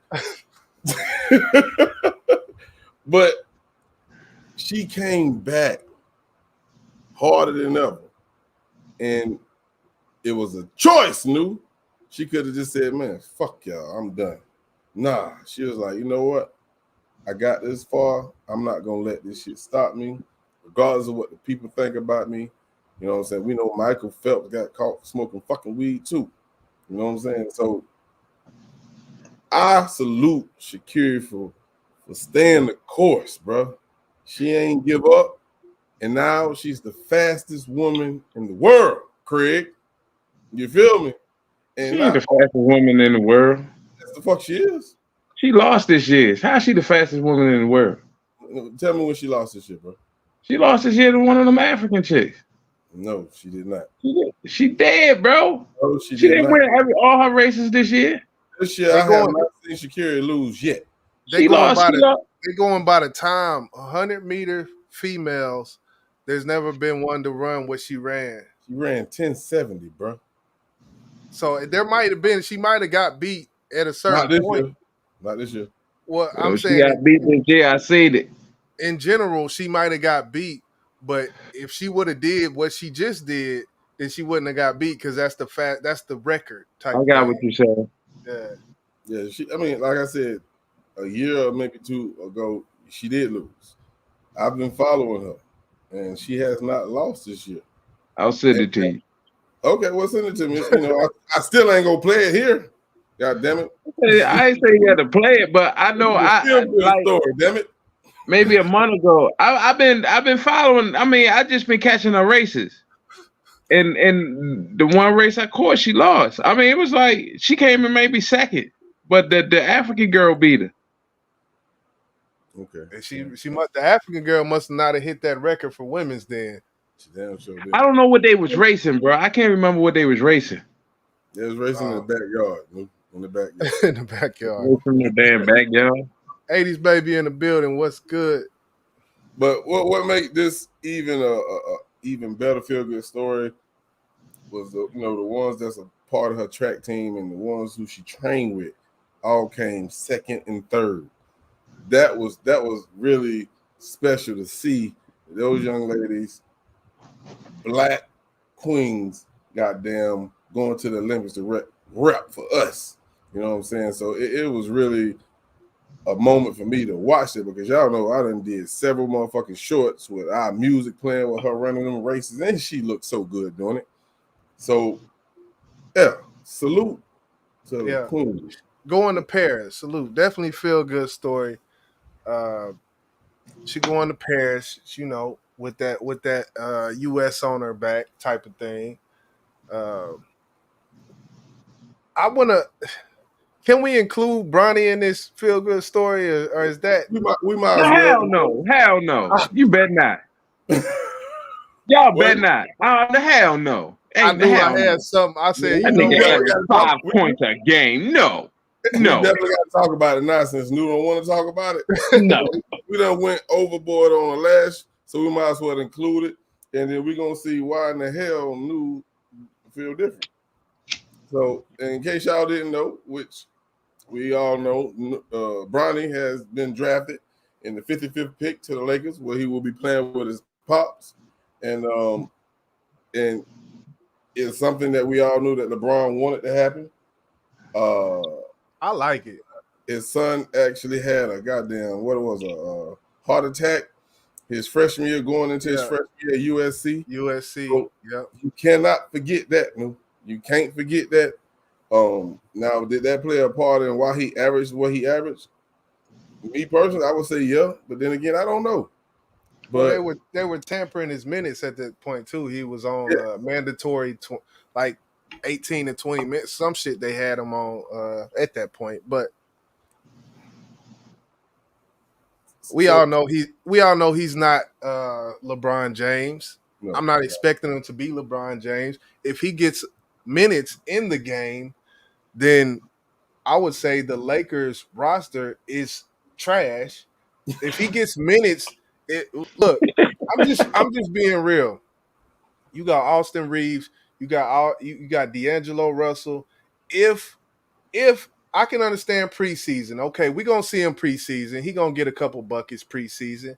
But you know, if they get later in the season and you see Bronnie in the game and they in the playoffs, then their roster has to be trash at that point. Because we're not gonna act like he's Damian Lillard. We're not gonna act like he's even Jalen Brunson. We're not gonna act like he's of that stature yet. Sit on that bench, get some, but I like to see it though. I feel like it's still a feel-good story. And I see you looking, boss. But hey, what you got for me, man? I'm gonna let New go because I want to hear what he's saying, and then I give my response. Go ahead, New. Okay, go ahead, New. Yo, how many dudes you know average 5 points a game that made it to the NBA, bro? Well, he made 20. I think he made 23 pointers in a row at the combine, which set the record for the. Bro, he averaged New. Can I say 5 points a game? New. Can I say something real quick? Go ahead, bro. At the 4th pick, Stephon Castle, he averaged 11 points a game, 6 more points than Bronnie. And this dude was a fucking star. How long did he play? He was a freshman. He was a freshman just like Bronnie. That nigga must have been nice as shit. 11 points a game? That nigga must have been nice as shit for him to get that. And he was a freshman? 11 points a game. Somebody had to see something. Hey, nigga, he might have got hurt. Hey, he might have got hurt. My guy hurt my ankle. I don't know. He played for UConn. UConn won the championship. So y'all gonna sit here and not say that LeBron James ain't get the Lakers to get his son, or of course. All right then. Then if you believe that, then you better believe that nigga gonna get some time this year. He gonna get some trash minutes. You know, they up by 10 or down. They up by 20 with 4 minutes. He gonna be in the game. Down by 20 with 4 minutes. He gonna be in the game. Fucked that man career up. LeBron should have told that man, just go ahead your 4 years in college because you ain't good enough to come out yet. And let's see what you gonna do in a couple years. I'm gonna just go ahead and retire. The fuck. He had to catch Jordan some type of way, my nigga. He had to break the history some type of way. Jordan ain't do this. It's nepotism. Well, I definitely agree. It's nepotism. He's in a position because of who his father is. Of course, I think we all agree on that. Can we all agree on that, boss? Absolutely. Yeah, they speaking on that nepotism heavy too. Yeah. But I look at it like this. Yeah, we seen what he did in college, but he was a hell of a high school player. But I would say there's a lot of players. Let's go back to Tom Brady, who got picked in the 6th fucking round in the NFL, and now he's considered. I don't consider him that the GOAT of the NFL. Nikola Jokic, 2nd round. Yeah, just like Jokic, you know what I'm saying? So I understand maybe their numbers could have been higher than what he did at what they did in college, but you never fucking know what that man gonna do. His father is one of. He's not the greatest. He's one of the greatest basketball players. Right. The mental. They can welcome LeBron James' son to the NBA. They gonna, like I said, LeBron signed a 2-year deal, nigga. After that 2 years up, let's just watch where this nigga career go. If he has half the court awareness that Bron has, then he will be able to make a career for himself. JJ Redick wasn't the superstar player, but he knew how to run around the court and be in position to shoot threes. That's all it really takes. I'm glad you brought that up. Didn't JJ Redick play for Duke, right? Yep. Didn't he average like 25 points a game when he was playing for Duke? Because this motherfucker was a fucking monster shooting 3-pointers. All he did was shoot. That shit did not transition to the NBA. No, did it? No. But it made him have a 14-year career in which he was successful. You talk about the NBA. Not everybody's a star. Not everybody's Steph. We get that out the way. He had a role and he had something that he did that other people obviously couldn't do because they wasn't playing. So why they roast him? I tell you what. You said I'll what? be the first person to say that I was wrong in 3 years if he's still playing. Okay. We'll see. 3 years from now, we're going to tap back in with it. No. So JJ Redick in college averaged at least about 25, something like that a game. Bronnie averaged 5. JJ career stats in the NBA, as far as just points alone, he was successful. 7.4 points a game. Now, if Bronnie averaged 7.4 points a game and he played 14 years in the league, would you say that's a successful goddamn career? Yeah, that's you right. I would say just getting points in the league. I mean, I'm gonna be honest with you. Making it to the league is a success, but everybody that made it to the league, they made it because they got handled some type of way. This nigga made it because his daddy wanted him in there. I'm sorry, I keep it like that. Hey, I feel it. I understand. So you're saying, and I just want to know, if LeBron James wasn't his father, he wouldn't have made it to the league? I'm saying if LeBron James didn't interfere, he wouldn't have made it to that draft. They were like, what? You want to drop up? Nigga, get your ass in the sophomore year. Fuck. So he would have probably stayed an extra year, maybe 2, because we know what this with all this year the, like, entailed. he would have had to prove to me and like, listen. LeBron James was a beast coming out of high school, right? Because the nigga was 6'8". This nigga not that. You get what I'm saying? He ain't beating like that. From what I seen, don't get me wrong. From what I seen, the boy got game. But do he got NBA game? Role player. See, he got role player potential, is what I'll say. I mean, if you playing your dad all day, you get what I'm saying? I think after a while you'll be like, yeah, I'm nice enough to do this. But I mean, when you get in there, bro, you know, when you get in there, it's a different beast, bro. It is. Yeah, I agree with you on that. I'd like to see it, man. That's just, at the end of the day, regardless of the stats, the numbers, it's good to see, and it's going to be interesting. It's going to be another storyline that's inserted into the NBA storyline, in which we talk. It's all fake anyway. It's all, So I get it. I don't. Hold up. I don't. What's fake is, all right. So they can manipulate. I don't believe every game is manipulated. I just believe for what they want to happen at the end of the year, it gets manipulated. If put it like this. I could take that. I could take that. Like I believe some games, they're gonna. Some games are important enough that the ref gonna say, "Hey, we need the Mavericks to win this game." So tonight, I once in a while, we coming. Don't mention the Mavs. We coming back. Now, to me, we gonna go on to another. Them games back in the day wasn't like that, bro. I hate to say that the games were back in the day were fixed like they are today, and it's just way more money in the NBA and the NFL today than it was, back when Jordan and them was playing. Them niggas play hard, bro, and they beat the fuck out of each other. They don't play like that today. And I heard a dude say that y'all era was weak. When y'all was playing, when y'all era was soft or some shit. What? What made it soft is I don't want to go into that. We getting too much into sport. All right, go ahead. I don't want to go into it, but they couldn't even play zone defense back then. Let's just move past that, because that's a debate that we could have for a sports show, and then we could talk for 45 minutes about that. But so we're gonna move on to the final topic, which Bam's already in the goddamn chat talking about it. But this was tonight's.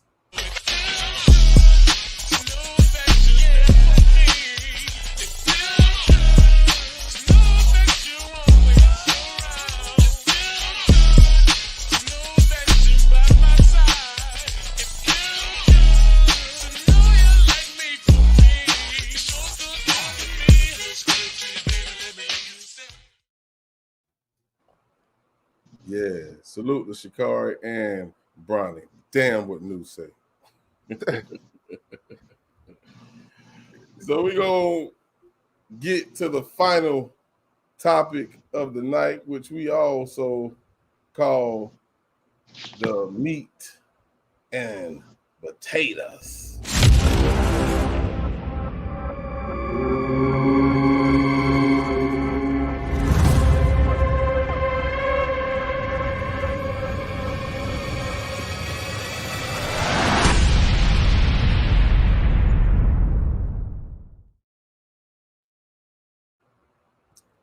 So, of course, unless you were hiding up under a goddamn rock somewhere, you should know what's been going on in hip hop. And I think everybody who followed this young man knew it was coming, especially Bams. She actually goddamn named her channel after this shit one time. And it was one of his songs called Who I Smoke.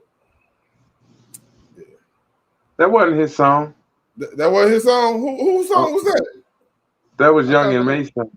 Okay, well, he did some disrespectful shit by doing a song on somebody's He fucking did graveyard. that. When I See You Again, he remixed Fantasia. Okay, yeah, I had okay. That's what it was. My fault. My apologies, man. But he still did some disrespectful shit. Yeah. Feel me? But anyway, Foolio. Foolio. I want to say he was a real big part of the turning point of hip hop, which we know as my generation, we don't fuck with this shit anyway. But the direction going in, you got drill rap and all that shit. But I think he took it to another level when you're talking about crimes you commit, which we see Young Thug dealing with that type of shit right now. How y'all feel about the direction of hip hop for one, but two, these artists actually putting their crimes in their rhymes? We're gonna get into videos and all that, but I just want to start with this, man. I gotta ask you a question. You never heard of the war in Chicago? The war in Chirac? No. Yeah. That's basically what Chloe. That's Chloe. That was that was the same thing, but he ain't the first one that did that. Well, I mean, for what I've seen, and forgive me if I'm wrong, but I don't follow that generation, especially that type of music, so I didn't know. Yeah. Well, I mean, it's basically the whole, the basically what loyalty and betrayal talk about. People talking. That's the same thing. The war on Chicago, what the shit that DJ Academics blew up off of. Basically, that's where his whole start came from. Exactly. That was his channel name. War on something like that. But the war in Chirac. That's what it was. War in Chirac. That was his channel name, where he just detailed what people were talking about in songs and tying it into murders that were actually happening in real life. Facts. So it's definitely been seen before. I think this is more. I think if you watch certain channels, it's still going on in Chicago. But as far as popularity, I do think this whole Jacksonville. I never, Florida. I think of Florida for the longest time. I thought of Florida, and boss, you right there on the edge of Florida. Long time I thought about Florida, and I didn't know this shit was going on. I ain't gonna lie. I kind of had to do some research. Like, what the fuck they over there doing in Jacksonville? Like, god damn. Hey, bro, this going on in every state, bro. This not just in Jacksonville. Facts. This going on in my state, bro. And I don't know. I heard the dude say that Foolio was gonna be missed on Space or some shit like that. Spaces. So it's a site where them niggas talk to each other. You know what I mean? It's Twitter. That's Spaces is Twitter. What I hear is that's how all of them communicate. Through city. That's how all the youngins, go back and forth. They don't do it on like Instagram or whatever. They mainly do it on whatever that space is. Because it's not supposed to be recorded or whatever. Whatever, nigga. Whatever, nigga. I just feel like, they treating life like a video game. Like, it's okay, to kill somebody. They'll be back after this episode. It's not an episode. That's somebody's life that you just took. And I know I'm not going to pretend that for my era, we didn't have gangster rap. We didn't have trap music. And they didn't talk about killers and all that. But we didn't do this type of shit, man. You know what I'm saying? Yes, Pac and Biggie lost their life to some senseless bullshit. But the way the rate of the murders in hip hop is going now, it's getting ridiculous. And we know now, Young and Ace just don't give a fuck either. This dude dropped a song the day after. Or I want to say the day of because he died. He dropped the song 2 hours after he was pronounced dead. Right. Yeah. And then he just dropped another one today called Game Over. More disrespectful. I think the second one is almost more disrespectful. Agreed. We gonna get into it though. Let's just watch it. But this is like they've been doing it. Even with Who I Smoke, and then it's just they've been doing this, bro. So why would y'all think that? You know what I mean? I get what you're saying, and I understand. Yes, I do know this has been going on. I ain't know nothing about the Chi-Town shit, but we know this started what, a few years ago, if not more. Maybe three, maybe I don't know, Bams. He might know exactly. His mother said 2014 to 15 is when it started. Damn. But this is why it's just imagine how old they was. Check this out. Welcome back to Live Now from Fox 9, Gina Francine. As we continue with your Monday morning headlines, we are following breaking news this Monday morning coming out of Tampa, Florida. Tampa police looking for whoever's responsible for a shooting that left a Florida rapper dead. It happened early Sunday morning outside a hotel. Charles Jones was among the 4 people shot. Fans knew him as Foolio. Fox 13 Tampa's Kelly Cowan is live from the Tampa Police Department this morning with more on this developing story. Kelly, good morning to you. Good morning to you. And there is concern that this could lead to even more violence, more shootings in Jacksonville. That's because that is where this rapper was from. And he did have a long-standing history of posting provocative videos and songs, creating songs where it glorified not only violence, but specifically violence against fellow rappers and other groups in Jacksonville. Jones, known for making diss tracks and music videos joking about the murders of rivals, and even shooting one music video in a graveyard and mocking another rapper who was shot and killed on his birthday. Now, several local stations in Jacksonville are reporting that Jones was shot twice in the last 3 years. He survived those, and now his murder could fuel even more violence. This is the downside of that kind of nature that goes around, that gets associated with the music industry and the rappers that do this kind of thing. It's not jokes. This is not, in so many cases, just for video show. This is fiction becoming fact-based in real life. Now, Jones has made several posts over the last week about celebrating his birthday here in Tampa. On his Instagram page, he offered to send the location of a pool party to his followers. According to his posts on Saturday, that party later shut down by police, but he'd also posted plans about another party happening at an adult entertainment club that night, not far from the hotel, where he was later found shot and killed during what his attorney has called an ambush. Tampa police say around 4:40 in the morning, shots were fired outside of a hotel near USF, the University of South Florida. 4 people, including Jones, were shot, 3 taken to a nearby hospital at what we were told at the time were non-life-threatening injuries, but Jones was pronounced dead at the scene. So far, no suspects have been named in this, and Tampa police are asking for more information from anyone that has it about this shooting.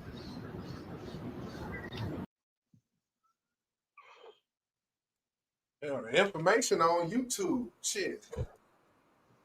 I just gotta ask it, which I don't think I'm gonna get nothing but one answer. Nobody's surprised by this, right? No. I don't follow a nigga enough to be surprised, but just listening to all this shit, no, I ain't surprised. But I do got a little spin to this though. Okay. Now just hear me out. I mean, now I'm on my conspiracy shit, right? Okay. I'm gonna go back to King Von, right? If y'all remember the story, he had a album release party, and their normal routine was to go back to whatever they did. They go straight back to the Airbnb wherever they were staying at, and they laid low in Atlanta because they was out of town or whatever. That was their, or whatever house they lived in or whatever. That was their normal thing. On the night that he was killed, he told the driver to get off at an exit, while the rest of the entourage continued to the Airbnb. He get to the parking lot. He sleeps in the parking lot. You know, the niggas called the the entourage like, yo, we over here. The entourage come, shots fired. All right. It was just that night, it just seemed like he moved different. Then I go to takeoff. If you remember, he was texting the girl. He basically didn't want to be in there. He was uncomfortable. From the texts with the girl, just let you know that he was uncomfortable. It was just, it wasn't his setting. You know what I mean? And then you go to this Foolio kid, you know, and Bam said for 2 years, this nigga don't drop his location where he at. But just all of a sudden, on his birthday, he drops the location. You know, not only a week before, but while he's there, he's letting you know where he's at. Just moving weird. You know what I mean? You know what you done out here. You know they after you. You know boys out to get you. They was telling you on in your comments. They gonna shoot your shit up. Yep, they did say that. Hey, bro. Like, I look at it like this, bro. You don't know when them demons gonna come. And they gonna control when they want to take you, or even if, you know, it's God, you know, the Most High. Hey, Not it's you. your time. Hold on. Never mind. I'm gonna not touch that. That's what it is. If the Most High say it's your time, no matter what you want to do, bro, you're gonna go and do something that's obviously not in your character of normally doing. Normally you protect yourself. Like even Pop, bro, like all the protection you had and you being the big name, why you had to go beat this nigga up? Why don't you send the homies to go? The thing is, when it come to that, you know, his birthday, and you know, from doing some digging, whenever Young and Ace's brother was killed, another person that got shot at the same time, which was they said it was his best friend. It was his birthday. He was 23. That was his name, 23. And then for this to happen, wasn't this on the 20? I mean, Foolio birthday was on the 21st. They killed him on the 23rd. But that was done on a reason. That was done again.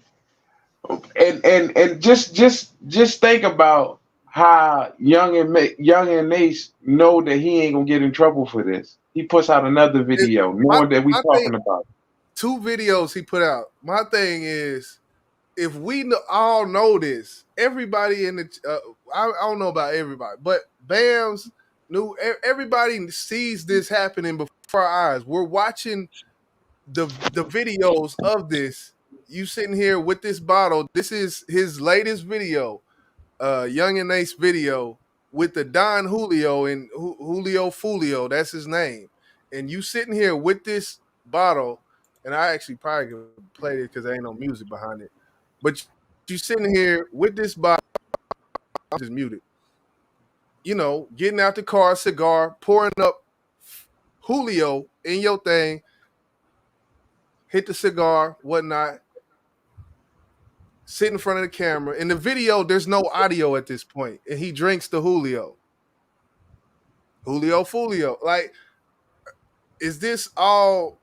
I'm saying all this to say, well, you got to understand that this is war and it ain't over because it looks like it's over to us because it looked like a war between Young and Mace and Foolio, but it's not. It's a war between two gangs. Right. So they're gonna this is his way of taunting the game. You know what I mean? What they coming back with? I took down your main nigga. What y'all gonna come back with now? Who gonna step up in the rap game now? I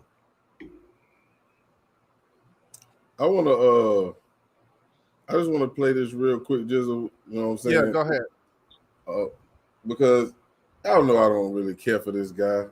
I know what I learned from New about this dude is, you know, character this, character that, but what he said here, you fucking can't deny it.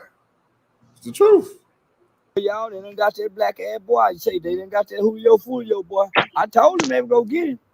Yeah, well, I didn't tell him they would go get him. I just knew they would go get him because the boy worked hard to get got. No, that nigga works hard to get shot on. Man, they shot his foot off last year again. That pirate nub. Man, that nigga supposed to still nigga got his foot shot off. Ain't supposed to be bouncing around on his birthday. Man, get somewhere and sit down and rest that foot and work your hips, nigga. Nigga supposed to be fucking. And then I'm thinking, at the Holiday Inn, I said, what the fuck?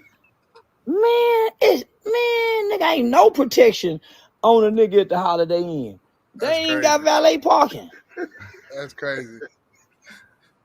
No, man, shit, no, man, that's why I go, man, the Holiday Inn. Man, I guess when you got an entourage of niggas rolling around, you can't go get one of them high dollar rooms. Nigga, you got to go, yeah. And everybody saying, well, man, what you think about this? Well, all I'm gonna say is, man, that nigga works hard to die. Shit, he earned this here. Shit, nigga, and goddamn it, should nobody be sad? Way that nigga lived and talk gangster, should nobody be sad what did happen to Julio Foolio? One thing we know about it, he didn't go to heaven. Yeah, now one thing about it, he ain't in heaven. Nah, wait, that boy, he had all the time in the world to apologize to them people. He was going to the graveyard, rapping at the graveyard. Man, that nigga making people mama cry. So shit, it's some people relieved, wiping their forehead saying, "Oh Lord, thank you." And then there's some people crying, said, "Oh, we gonna miss one leg, one foot." Oh, that's what the Indians would call him. The Indians give you a name, Blackfoot, Lightfoot. The Indians come up with pale skin. Yeah. He just clowning, straight clowning. C-Dub. I'm sorry. Yeah, the rest of it, he just clowning. If we just remove that aspect of what he said in that live, he told nothing but the fucking truth, all the way down to the point that nobody should feel sorry. Now I understand the mother and the father. Yeah, I understand your heart goes out to them. But when you are this person that's been a menace to your society or to your neighborhood or your community, it's hard to shed a tear of fear over remorse or sympathy for you. You know what I'm saying? Because I think like Bam said, this is not surprising. You said it's not surprising. It didn't surprise anyone.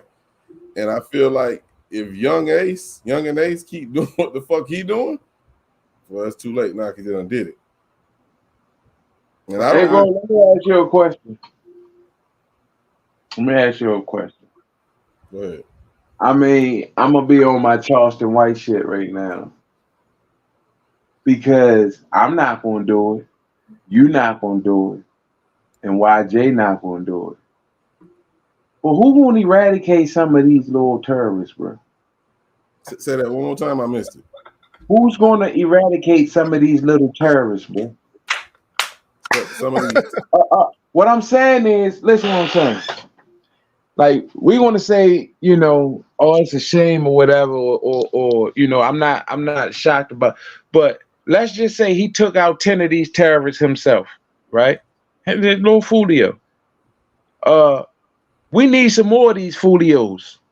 We need some more of these younger Maces to take these, because we're not doing it, bro. But hold on, Noob. What about the environment? This is just what, you say something like this. Hold up. This is our environment too. You understand what I'm saying? This is normal people environment too. And if you want to live normal, some of these little niggas need to be eradicated, bro. Because it ain't no talking to them, because the environment done fucked them up too bad. But it wasn't a choice for them. Like it still ain't. Yes, the fuck it is. Okay, it ain't. Listen. If y'all said it's a choice that they had, they could have took the high road. They decided, okay, y'all decided to take this road over here where there's no choices, right? Okay, eradicate their asses, bro. Because how we gonna live normal, and how our kids gonna be raised normal, how our grandkids gonna be raised normal if these motherfuckers still exist?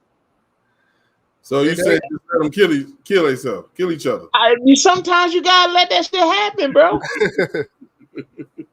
You know what I mean? Like, and they actually did talk through DM. Like I seen, you know, DJ Vlad the worst. I'm not gonna play what I found on DJ Vlad when it comes to these two, but yeah, they actually did talk. DJ Vlad asked him what would it take for them to squash it and all of this shit, and they both gave nonchalant answers. You know, DJ Vlad asked Foolio when it comes to Young and Ace, because Young and Ace got shot and some of his people died, and he said something like, you know, when it comes to his shooting, how do you feel about that? And you know, Foolio sat up there like, you know, hey, I don't really have no feeling towards it. I don't care. That's basically what he said. So you know, when it come down to it, man, and all these kids, when you talking about eradicate, what else can you do besides like they gonna kill it? You say let them kill each other off. Soon as they die, it's another one up right behind them, next in line.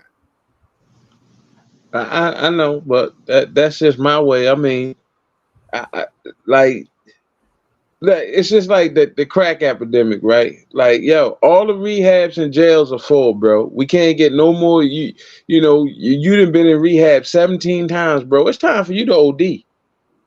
It's what it is, my nigga. It's time for you. It ain't no more rehabilitation for your ass, bro. It's time for you to go ahead and you know, sniff this 8-ball and go ahead to sleep.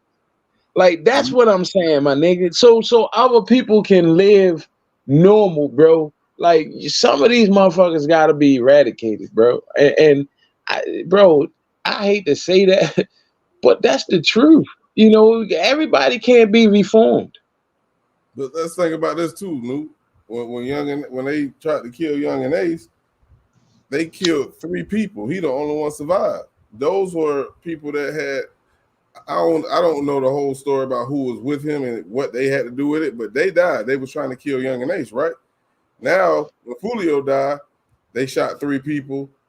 They all survived, but he died. Right. You know, that was purposely done. That was purposely done. I knew you was gonna say that. Nigga, don't let them. Don't kill them. Just maim them a little bit. Don't kill them, maim them, but make sure that nigga don't move, nigga. That shit was purposely done, bro. And that's how. But think about it. That's how you. That's our way of sending a message back to your gang, nigga. You know what I mean? Now, from what I'm hearing, you know, Young and Mason them gang is up on these niggas like a lot. So this is our way of sending it back, like, yo, you know what I mean? And it could, listen, we might need Young and Mason to squash it. You know, you took out the head honcho, nigga, go over there and unite these niggas into one gang. You get what I'm saying? Like, that type of shit need to happen, bro. That way, all of Florida's safe right now. And it's Y'all crazy. eradicate whoever try, huh? It's crazy because Vlad asked him that. He said, you know, what it's gonna take for that to happen. And he gave, you know, when his answer, he's like, man, I would love to see that, blah, blah, blah. But people say he was trolling when he said that, because that's what they do. Like when Young and Ace live on IG, someone to bring up Foolio, and then he'll be like, man, that's my nigga. And it's like on some trolling type shit. You know, he ain't telling the truth, but oh man, I wanted to play this because this is something, Boss, you brought up, and I think Bams brought up when we was talking about, and no, that was new. I think you brought up how he gave out his location basically on the day. This is a IG story from the day that he did get, or the day before he got murdered, because it was like at 5-4 in the morning or something. But this is the IG story from Foolio of the day before. Party start the day at 5, 6 o'clock. If you already got the address, pull up, man. You got the address, pull up. If you need the address, DM me right now. The pool party start at 5, 6 o'clock. DM me for the address or DM Foolio booking ESPN. I'm gonna put it right here. We just got here, bro. You got to add it. You got to add it, man. Push up. We just got to this bit. Tampa, Florida, man. You already got added to the pool party. Push up at 5:30, man. Push up at 5:30, man. We finna get everything right. Push up at 5:30, 6 o'clock, man. It's up. Got me drinking, cuz. I don't even drink, cuz.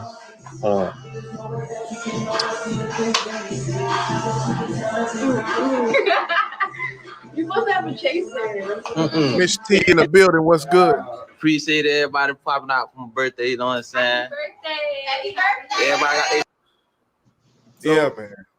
So that was at the Airbnb. That's when he actually dropped the location. I'm not sure if I've seen the video where he actually dropped the location when they ended up at the Holiday Inn or something like that. Right. No, they didn't. They was at a club. That's where he dropped the location. And he didn't drop the location on the Airbnb. Well, what was that right there? They had the Airbnb. What he did was he said Instagram me and I'll give you the location. He didn't just like put it out there on the air. But I think when he was at that club, he put it out there where he was at. Somebody said something at a certain point, regardless of how they got the information, somebody knew it at some certain point who was there. I think it was that nigga with them goddamn dreads. I'm telling you. Yo, bro, hey, bro, we can't put that on yo, bro. Listen, he friends with a nigga with Young and Ace. Just hear me out. Hear me out with that, bro. You ever been raised around niggas who was beefing and you not in the middle of none of that beef? You just cool with both sides? Not me. Well, I'm letting you know shit like that do exist. Where you cool, you know, he was somebody's cousin. He was like Foolio's cousin, or he was one of them niggas' cousin. But he already came out and said it. But I don't like how the internet just see a picture of this nigga and be like, oh, he did it. Like, come on, bro. Like, we already saying he didn't drop this location. You know what I mean? We already saying that. So them niggas was on. Listen, them niggas was on him when he said, "I'm going to Tampa, nigga." So they wanted him dead on his birthday. They wanted him dead on the 23rd. Think about all this shit. All this shit had to be premeditated like a motherfucker. Oh, this nigga going to Tampa? Oh, we gonna kill that nigga on it. Not his birthday. We gonna kill that nigga on the 23rd. You like 23 niggas? He put a picture of Young and Ace with the 23 on it, with Young and Ace face on it. What was you gonna say, boss? My bad. No, you good. Would you want to be that bro? Guy? This nigga is gonna get dropped anyway. Would you want to? Yeah, we know that, and you're right. Would you want to be that guy that is friends with two people from two different fucking gangs who don't like each other, and you're there the night that he get killed? Would you want to be the person, regardless if you had anything to do with it? Would you want to be him? No, you wouldn't. Bro, if I'm cool, put it like this. You don't think that Foolio seen them fucking pictures, bro?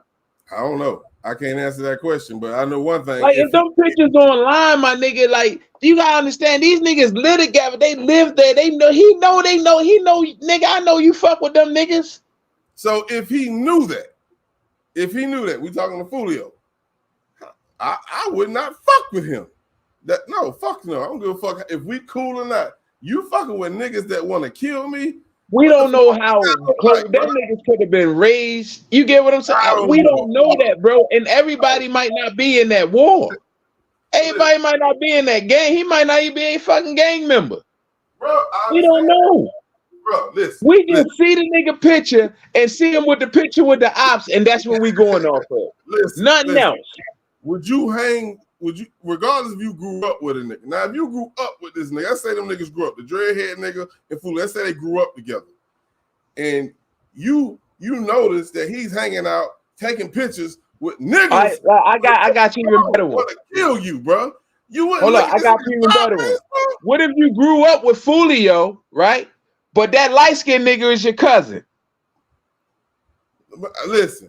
It's on Foolio now. We ain't talking about that. I'm not hanging with niggas who want to fucking kill me.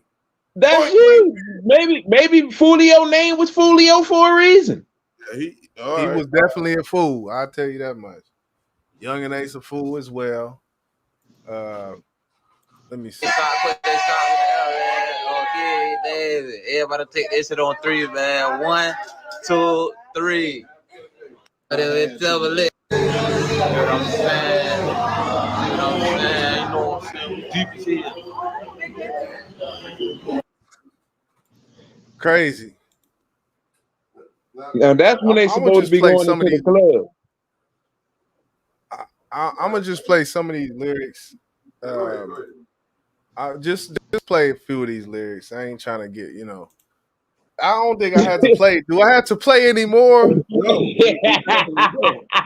Do I have to play anymore? Like, he's actually laying. That's why it's weird. So when it comes to the law, when it comes to the letter of the law, everybody has freedom of speech. With that freedom of speech, it comes to things that can be used in court and things that are admissible in court if the judge or if anything happens with this.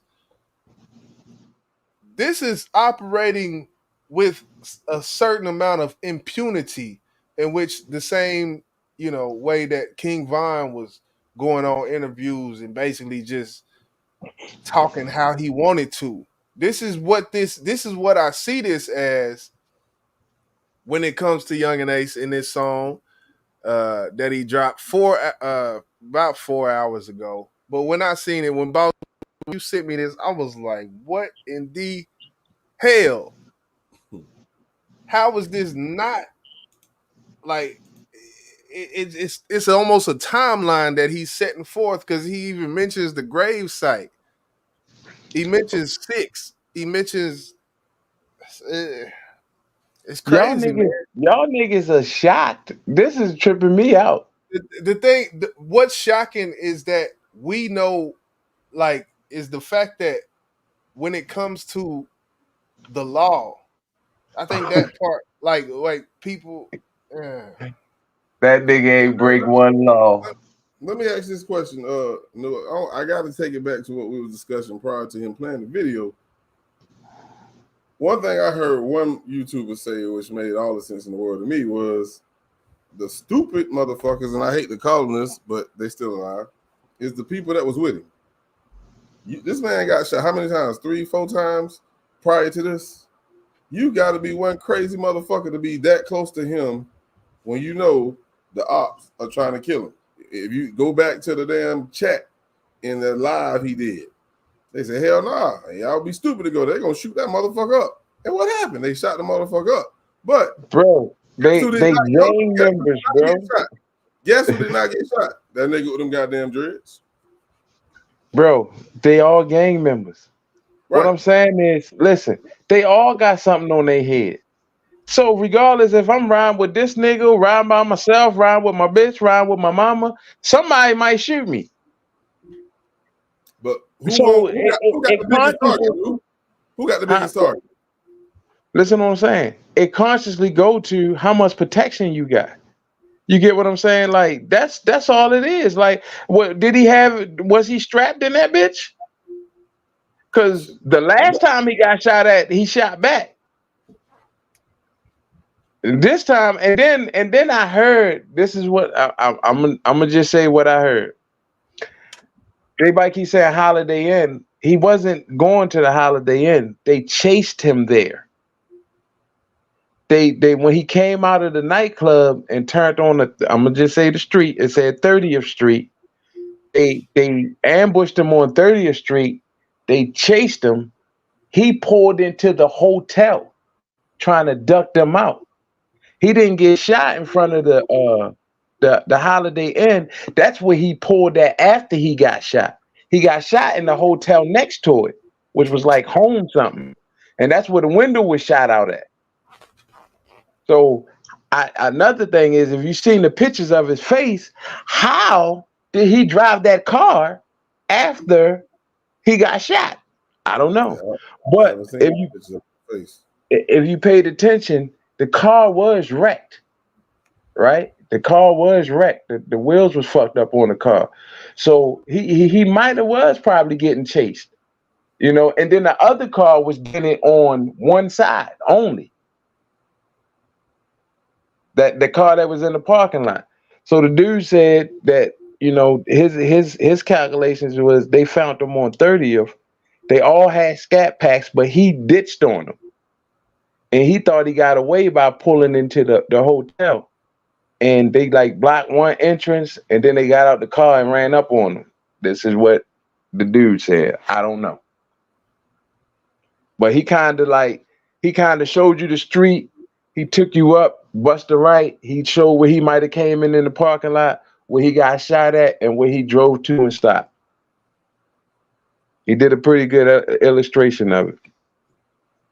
Okay, I mean, I don't got all the details, but I sure appreciate you breaking that down.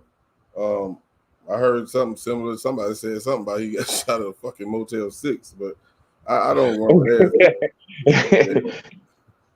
But again, it's unfortunate that this is happening, but like we said, it was expected. I don't see this stopping no time soon. And going back to what you said, Nu, these motherfuckers gonna just wipe their whole fucking clique off the fucking streets, man. So is that the reason why this shit ain't? You know, I mentioned the law and it gets laughed at. Is that the reason why you think police? Because they see the same shit we see. Like, is that the reason why that nobody's gonna try to solve anything? Is because they eradicating each other? Is that it? The police don't see what we see, bro. They see way more than we. Listen to me. They see way more, bro. The police in Jacksonville pretty much know these murders like Vlad know them. Right. You That's get what I'm saying. They following that shit just like, and I think they to the point where it's like, hey, you know, we can only stop for so much. You know what I mean? And we can only get to so much before, because you gotta think these little niggas, they not staying in the house, bro. That's where it comes. These little niggas not staying in the house, my nigga. These little niggas are out. Doing whatever it is they do to make money or whatever, they are out, bro. They gonna knock each other off, and then, hey, Young and Ace. Man. And then I think Banto, he live in Texas. Yeah, he moved. That motherfucker moved. Now hold on. Just listen, bro. So just listen. If he's in Texas this whole time, right? What crime is he committing by saying what happened in the murder? Shit, he getting the same shit we getting. Listen, that's what I said to YJ. I said, yeah, he can rap about this shit because the news already put the information out there. Yeah, so, he's getting the same information we getting. I don't think Young and Ace personally did it. He knows who did it though. I bet you that. Yeah. Yeah, I could agree with that. I could definitely agree with that. Well, he said he told them little niggas do it. I ain't fucking with you, no. But yeah, man, we already at 219, man. Yeah, we done. Yeah. Hey, it was worth it. It was well worth it. Yeah, I appreciate y'all for tuning in. Y'all gotta stop coming on here putting these time limits on these lives, man. Just go with the flow. Hey, you know, Nu like, man. Hey, I ain't gonna hold you, man. I got shit to do. You know, we do a lot of shit, Nu, man. You know, so you know, we love being here, but you know, yeah, it ain't that. Ain't nobody speaking French on here. Ain't no we. I got some shit to do. I ain't gonna lie. Hey, Bam's going live, y'all. Man, she say what she's talking about. She got something for us. What's she talking about? Yeah, she just sent me a text message. She's going live. Hold on, let me just click on it so I know exactly. Or no, this is something she did 2 days ago. Excuse me. I'm sorry. I thought you some type of friend. Man, look, she said 1 p.m. I thought that means that's what time this shit was going to happen, but I clicked on the link. When I first heard this, I was like, I wonder if Bam gonna do it live, but I guess the channel, I don't know. I be getting confused because the channel names and shit with BAMs. Because I seen another channel. See, I didn't know nothing about it. I didn't. But maybe the channels that I'm subscribed to, I didn't see her pop up. But I definitely go check it out though. I'm gonna drop this link because obviously she wants y'all to see this, so I'm gonna put it in the chat. So if y'all wanna go watch that, that's the link she shared with me. I'm not super deep in it. My cousin and my little cousin live with me. He's like, "Cuz, don't talk about that shit, man. You stay too close to Jacksonville." I said, I ain't gonna be disrespectful like some of these fucking YouTubers. Some of these YouTubers like, I don't give a fuck about you, nigga. Nigga, you ain't gonna do shit to me. Nah, picking sides and shit. Like, man, I ain't got no dog in this fight, man. I'm speaking for black people, man. What the fuck they need to do? What the fuck the goofy shit we've been on this whole fucking time now? Because this shit goofy, man. Yeah, shit goofy as hell. Yeah, it is stupid. Yeah, man. But yeah, whenever you want to go live and talk about what you said earlier, I can't remember what the fuck we was talking about, but let's do it. We're going with it. But we're gonna get up out of here, man. You got anything you want to say to the people, man? No. Hold up. Oh, okay. July 19th. Matter of fact, July 19th. Let's do this for the people who wasn't here.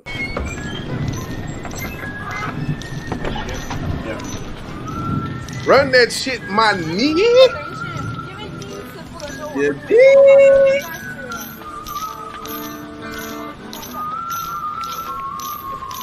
It's a movie. Pressure. Every day I try to change. I'm in the third lane doing 80 in the rain and it's but trying to maintain a different aim. But everybody's pointing. Feel like I'm the target at the range and I'm steady bruising in my own pain.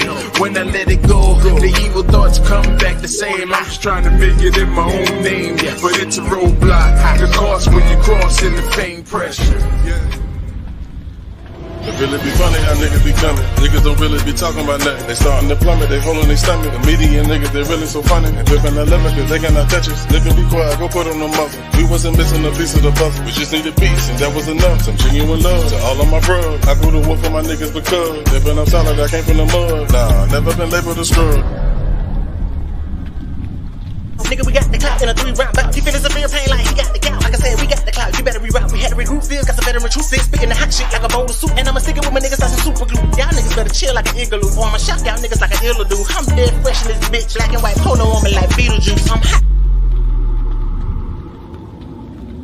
After the forensics get a hold of this, it's gonna be more than just another case. It's gonna be motions of discovery. The prosecutor trying to smother him. The evidence was unsettling. Now welcome to the day of reckoning. What happened was, reporting live from Fox 4 News, we have come to a conclusion in the case that we have all been waiting for.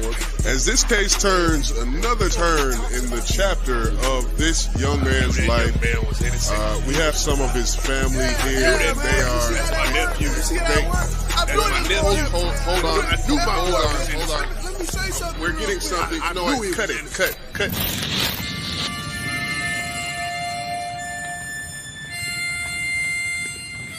July 19th, the EP definitely dropped. Band of Brothers, Boss, Crucial, New, myself, YJ. Stay tuned. Flash Mob moving on in the building. What's good?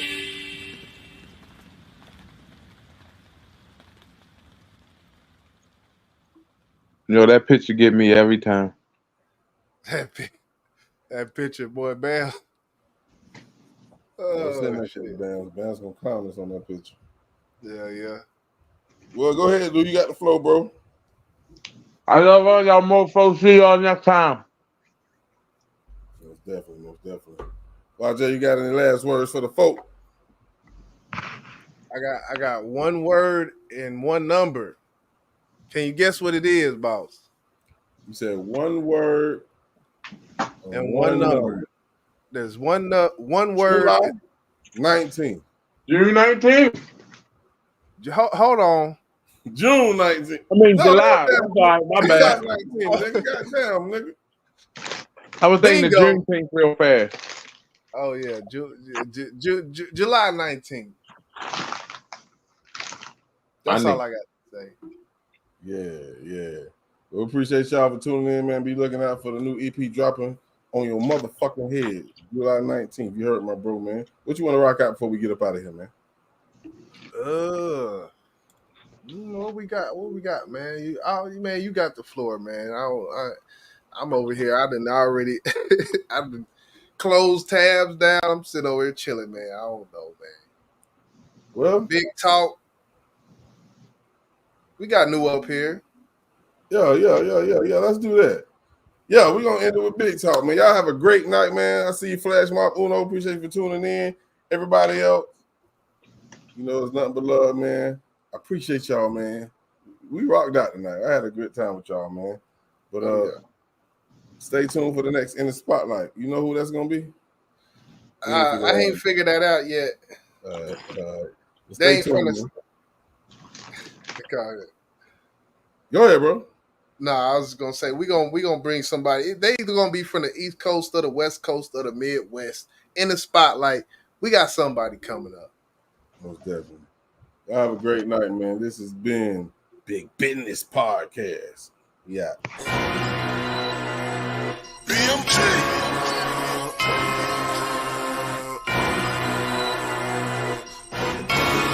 Time, let me pop my shit, man. Big talk. They done got me pissed off. This $40 bottle ain't no crystal. I ain't turned up in a minute, back to business, about to lift off. Bitch, I'm talking big talk. They done got me pissed off. This $40 bottle ain't no crystal. I ain't turned up in a minute, back to business, about to lift off. Bitch, I'm talking big talk. Big dogs talk, I got big balls. Bitches hanging on my jock strap, get off. I don't need your spirit just for me to lift off. I'm in the ain't Sunday like a kickoff. Big dogs talk. This type of talk is for them big dogs. You get them pissed off, your body getting shipped off. Ain't nothing about my clips off. Them tools heavy, call them Rick Ross. We play the field, don't get picked off. She complains that you fuck her with your dick soft. I come in hard every time with a stiff broad. She bring me presents and leaving me with gift cards. Brought a mistress in the mix, I'm like, good lord. Extra bitch if I go balls in. I try to knock the bitch balls. She love it when I stand in it. I'm on all 10. I'm used to trying to log in, cause I done put another log in. The pussy nigga promise you gon' fall in. Big talk. They done got me pissed off. This $40 bottle ain't no crystal. I ain't turned up in a minute, back to business, about to lift off. Bitch, I'm talking big talk. They done got me pissed off. This $40 bottle ain't no crystal. I ain't turned up in a minute, back to business, about to lift off. Good lord, still in the jungle where it's hard to find a good job. I keep a bitch on the side with my good broad. No catfish when they pulling on my fish rod. I like a cutie with a booty on a thick broad. Drinking yak straight out the bottle, so don't be dumb and cause a problem. These niggas know we keep a couple problems solved. If it's no, we never stallin'. Niggas salute us when we fall in. We put in work, them niggas call in. Big talk, she's excited when I'm pissed off. She like aggression only time I rip her shit off. Bow legs, I just like to see the bitch walk. She said you ballin', bitch, no, but I'm big talk. His pride hurt while I got all grins. How the fuck you talking big? When nigga, we know you's a small man. Listen, pimp, don't try that shit again. Don't do it. Bitch, I'm the truth, this how I really live. I talk big and I do it big.